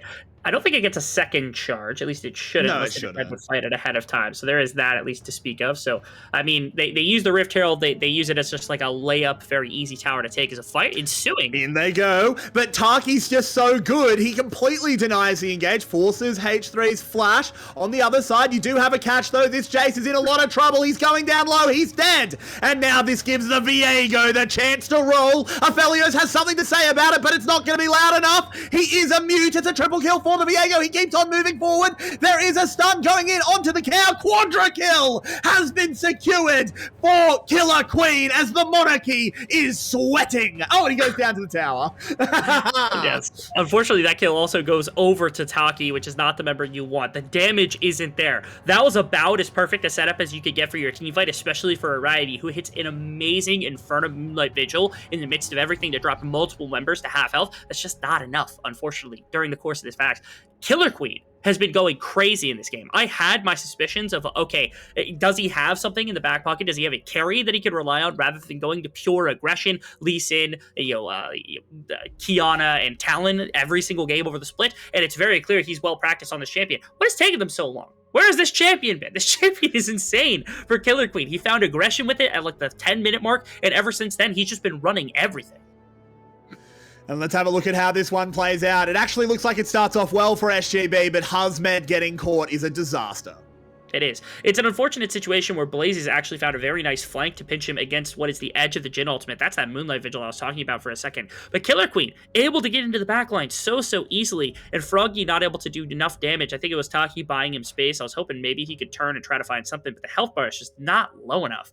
As again, the later game damage will come, but it's just nowhere near being done. And now it's kind of a reverse of what we saw in game 1, where Saigon are the team that are looking to scale, but the mid game from 𝘀𝗀𝗀 is just too mean to deal with. Yeah, it absolutely is. And now with another dragon on the board, SGB doesn't want to let this one go down without a fight, but 𝘁𝗀𝗀𝗀𝗀 will not be participating. They do get a good chunk onto H3 in return, but it doesn't matter because 𝘁𝗀𝗀𝗀𝗀's going to move in, use those cow abilities in such perfect sequence as he picks up a second kill. No, it's 𝘀𝗀𝗀𝗀𝗀 that actually gets it, but it doesn't matter because he will utilize it. Coded picks up a 𝘁𝗀𝗀𝗀𝗀, and the Buffalo have collapsed. It's just too easy now, flexing as much as possible pretty much in every single lane. They were patient, they waited for the right moment, and now 𝘀𝗀𝗀𝗀𝗀 finding everything that they want across the map. They're going to get Dragon, they're going to get mid inner tower, they're probably going to get Baron on top of it. This is everything. Saigon, I thought, had some very nice strikes in the earlier stages of the game to try to grasp at some gold. They had 𝘁𝗀𝗏 at a good position, they were denying plays onto the bottom side, but all of a sudden, out of what seems like nowhere, 𝘁𝗀𝗀𝗀𝗀 comes out of the woodwork and just starts smashing this team over the head with just all of this gold that they've got. And now, I mean, even in desperation, they're not going to try for any sort of Baron play. Instead, 𝘁𝗁's going to go to bot lane, try to pick up the ambient gold on the map. What exactly happened here? We see them get into this choke point, and 𝘁𝗀𝗀𝗀𝗀 got kind of closed off immediately from the remainder of the team. And the shock blast was almost enough, but again, they're burning so much of the members, it just don't matter. It was. And a missed Moonlight Vigil also cost quite a bit, because that might have been a kill onto H3, but they just don't have everybody bulked together for that ability to really accomplish all that much. They're not trying to put together, all their members to be susceptible to what is a Cataclysm and a Moonlight Vigil combination, a Shock Blast combination with that as well. And it's making it so hard for Saigon to find a perfect fight to maybe turn this game back in their favor. And now, Baroned up, Jax in the side lane up against the likes of 𝘁𝗁𝗏. You've got the rest of your team is in fantastic position. 2-3 items, or probably 3-4 items at this point across the board for the majority of these players. And that's all that they're going to need. They have to close out the game again before Saigon really starts to get into the 3-4 item mark, because that's where Saigon can probably flip on a team fight. But it seems like they're more than comfortable enough to try to set this game up for a soul here in about 3 minutes and 30 seconds. And that's really the last chance that Saigon probably has, unless they really want to take this to 𝘁𝗀𝗀𝗀𝗀. I think they have to take it to 𝘁𝗀𝗀𝗀𝗀. Their 𝘁𝗀𝗀𝗀𝗀 is still scaling. He will come online eventually. Only 2 items at the moment. But this 𝘁𝗀𝗀𝗀𝗀 will get stronger and stronger. Anathema's Chains picked up for Alistar as well to hold back some damage. I think a 50-50 at Elder is the best chance you've got for Saigon. You've just got to find a way to buy 10 minutes. I believe that's the case as well. Ooh. Oh, 𝘁𝗀𝗀𝗀𝗀𝗀's in trouble. 𝘁𝗀𝗀𝗀 is just going to the slaughterhouse. This cow has been farmed. And now they could look to go straight under the tower, and they certainly will, as this 𝘁𝗀𝗀𝗀𝗀 enters the bat line, immediately goes golden to buy himself for more time. 𝘁𝗀𝗀𝗀𝗀, he will be the next soul looking to be collected. They finally take him down. 𝘁𝗁 will be taken over. The chains are thrown, the chains are missed. But Saigon Buffalo are still cleaned on out. Incredible. 𝘀𝗀𝗀𝗀𝗀 not taking even a second. They don't want to take this to Elder. They don't want to take this to 4th Dragon. They don't even want to take it to 2nd Baron. They want to close the game at 25 minutes as fast as they can. They've got the composition that's working better in the earlier stages. They want to hightail it as fast as they can. That was a little questionable, at least a little bit from H3, so that will give a little bit of reprieve. Probably won't allow them to pure push in for the end of the game right now. But the damage is just, it's irreparable at this point for the side of Saigon. They've lost so much to be able to contest in the next 2 minutes against the Dragon. Yeah, they do manage to save the 2nd inhibitor, but I don't think it really matters much, as Saigon Buffalo are just in so much trouble. This Baron buff will finally time out. Let's see how it all went wrong, as 𝘁𝗀𝗀 did get caught overextended. Never mind, it was 𝘁𝗀𝗀𝗀𝗀. My mistake. Yeah, 𝘁𝗀𝗀𝗀𝗀𝗀 a little bit too far, trying to find some semblance of a pick into 𝘁𝗀𝗀𝗀𝗀𝗀, but unfortunately just gets caught out. And again, the damage from such a far distance is too hard to work with. And here, I mean, what a gorgeous setup from 𝘁𝗀𝗀𝗀𝗀𝗀. He takes the Alistar, finds the headbutt pulverize off the back of the flash, and it's perfect setup for the rest of his team to just follow up even into the base of the side of Saigon. They can't even slow them down because they just don't have the damage. Look at that. The counter strikes up, but it just doesn't matter. Ariety can't have enough damage at this point in the game to just full win team fights on his own, which is what they need. And I want to go back to a point you talked about earlier. 𝘀𝗏𝗍 has not been playing the 𝘂𝐿ios. He's been playing the Jhin all season. He's been the earlier game of the two ADCs when they want to play it. So my question is, why, if they were deciding, I know maybe this was spur of the moment because the Jhin got taken from him and they maybe wanted the 𝘂𝐿ios just as the response, but why in the world are you playing 𝘀𝗏𝗍 if you know that Shogun is capable of doing this? We've seen him solo carry games of the 𝘂𝐿ios this split. This season, he's done it. So why all of a sudden are the swap to 𝘀𝗏𝗍? I know the faith is there, but if you're not playing Jhin, you got to put him in. Yeah, it doesn't make a huge amount of sense to me. I do think Shogun has been the better looking one, particularly, as you said, on the carries. Killer Queen moves forward in the fart gas, picks up a second inhibitor. And I mean, 𝘁𝗁𝗵𝗶𝗹𝘀, at this point, it takes divine intervention, so get down on your knees and hope someone's listening. I want to see just how close we are to like third items for 𝘁𝗁𝗏 and for 𝘀𝗏𝗍, because again, that's pretty much the only contention you might have. They have to find a way to kill Killer Queen, which is already a dubious prospect to say the least. But here, I mean, the rest of the team is squishy enough. If you've got 3 items, maybe they can look for that fight, but even that is just not going to be the easiest. They do find a lot of damage onto Blazers, but now the Zenith Blade back in, and oh no, it's a disaster as 𝘂𝗁𝗏𝗀 has just been completely destroyed, and it's gonna keep on going. Jax will pick up one as well as Jhin takes down Sylas. It's not what you want for the 𝘁𝗁𝗵𝗶𝗹𝗀. ADC versus ADC, it's Jhin that comes out on top. The Nexus towers will fall. The Nexus itself will follow, and 𝘀𝑺𝗓𝗍 bounce back after their loss to Cerberus, and they take down the 𝘁𝗁𝗵𝗶𝗹𝗀. What an impressive display from the side of 𝘀𝑺𝗓𝗍. We had our question marks about this team after they lost there, and they had their weak moments. In game number 1, they were looking weak, but somehow they make the big changes, not only in game 2, but in game number 3, especially when it comes to just champion pool for Killer Queen and playstyle altogether. What an impressive little look for both these teams. Again, game 1 was good for Saigon, but for 𝘀𝑺𝗓𝗍 to come out and beat the side of Saigon to take the number 2 spot is a pretty big statement inside of the split. It says now definitively the only team that has beaten them is Cerberus, and they're going to keep it that way for as long as possible. And we will bring in the second analyst. 𝘀𝗀cie, welcome back. It was an explosive game, but 𝘀𝗀𝗍 did take it.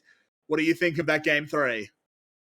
I really need to keep criticizing 𝘀𝗀𝗺 and 𝘀𝗏𝗍, I think. I mean, 𝘀𝗀𝗺, again, it was maybe just not his day, but also the Sylas performance didn't really convince me. There were like many skirmishes where he didn't really have the optimal ultimate, so to say, because when you are in a 5v5 situation and pick up the Destiny for the Twisted Fate, you cannot really do so much with it. 𝘀𝗍𝗍 also whiffing some key bullet widgets on their failures, not really convincing me either. I also like the point that you brought up in the cast where you added like that maybe they should play Shogun instead, because he was actually playing really, really well, especially in his initial series. And yeah, with 𝘁𝗁𝗏𝗀, Jay's not really snowballing the game. He got like 1 solo kill, I think, but otherwise BJ also didn't really play much around him.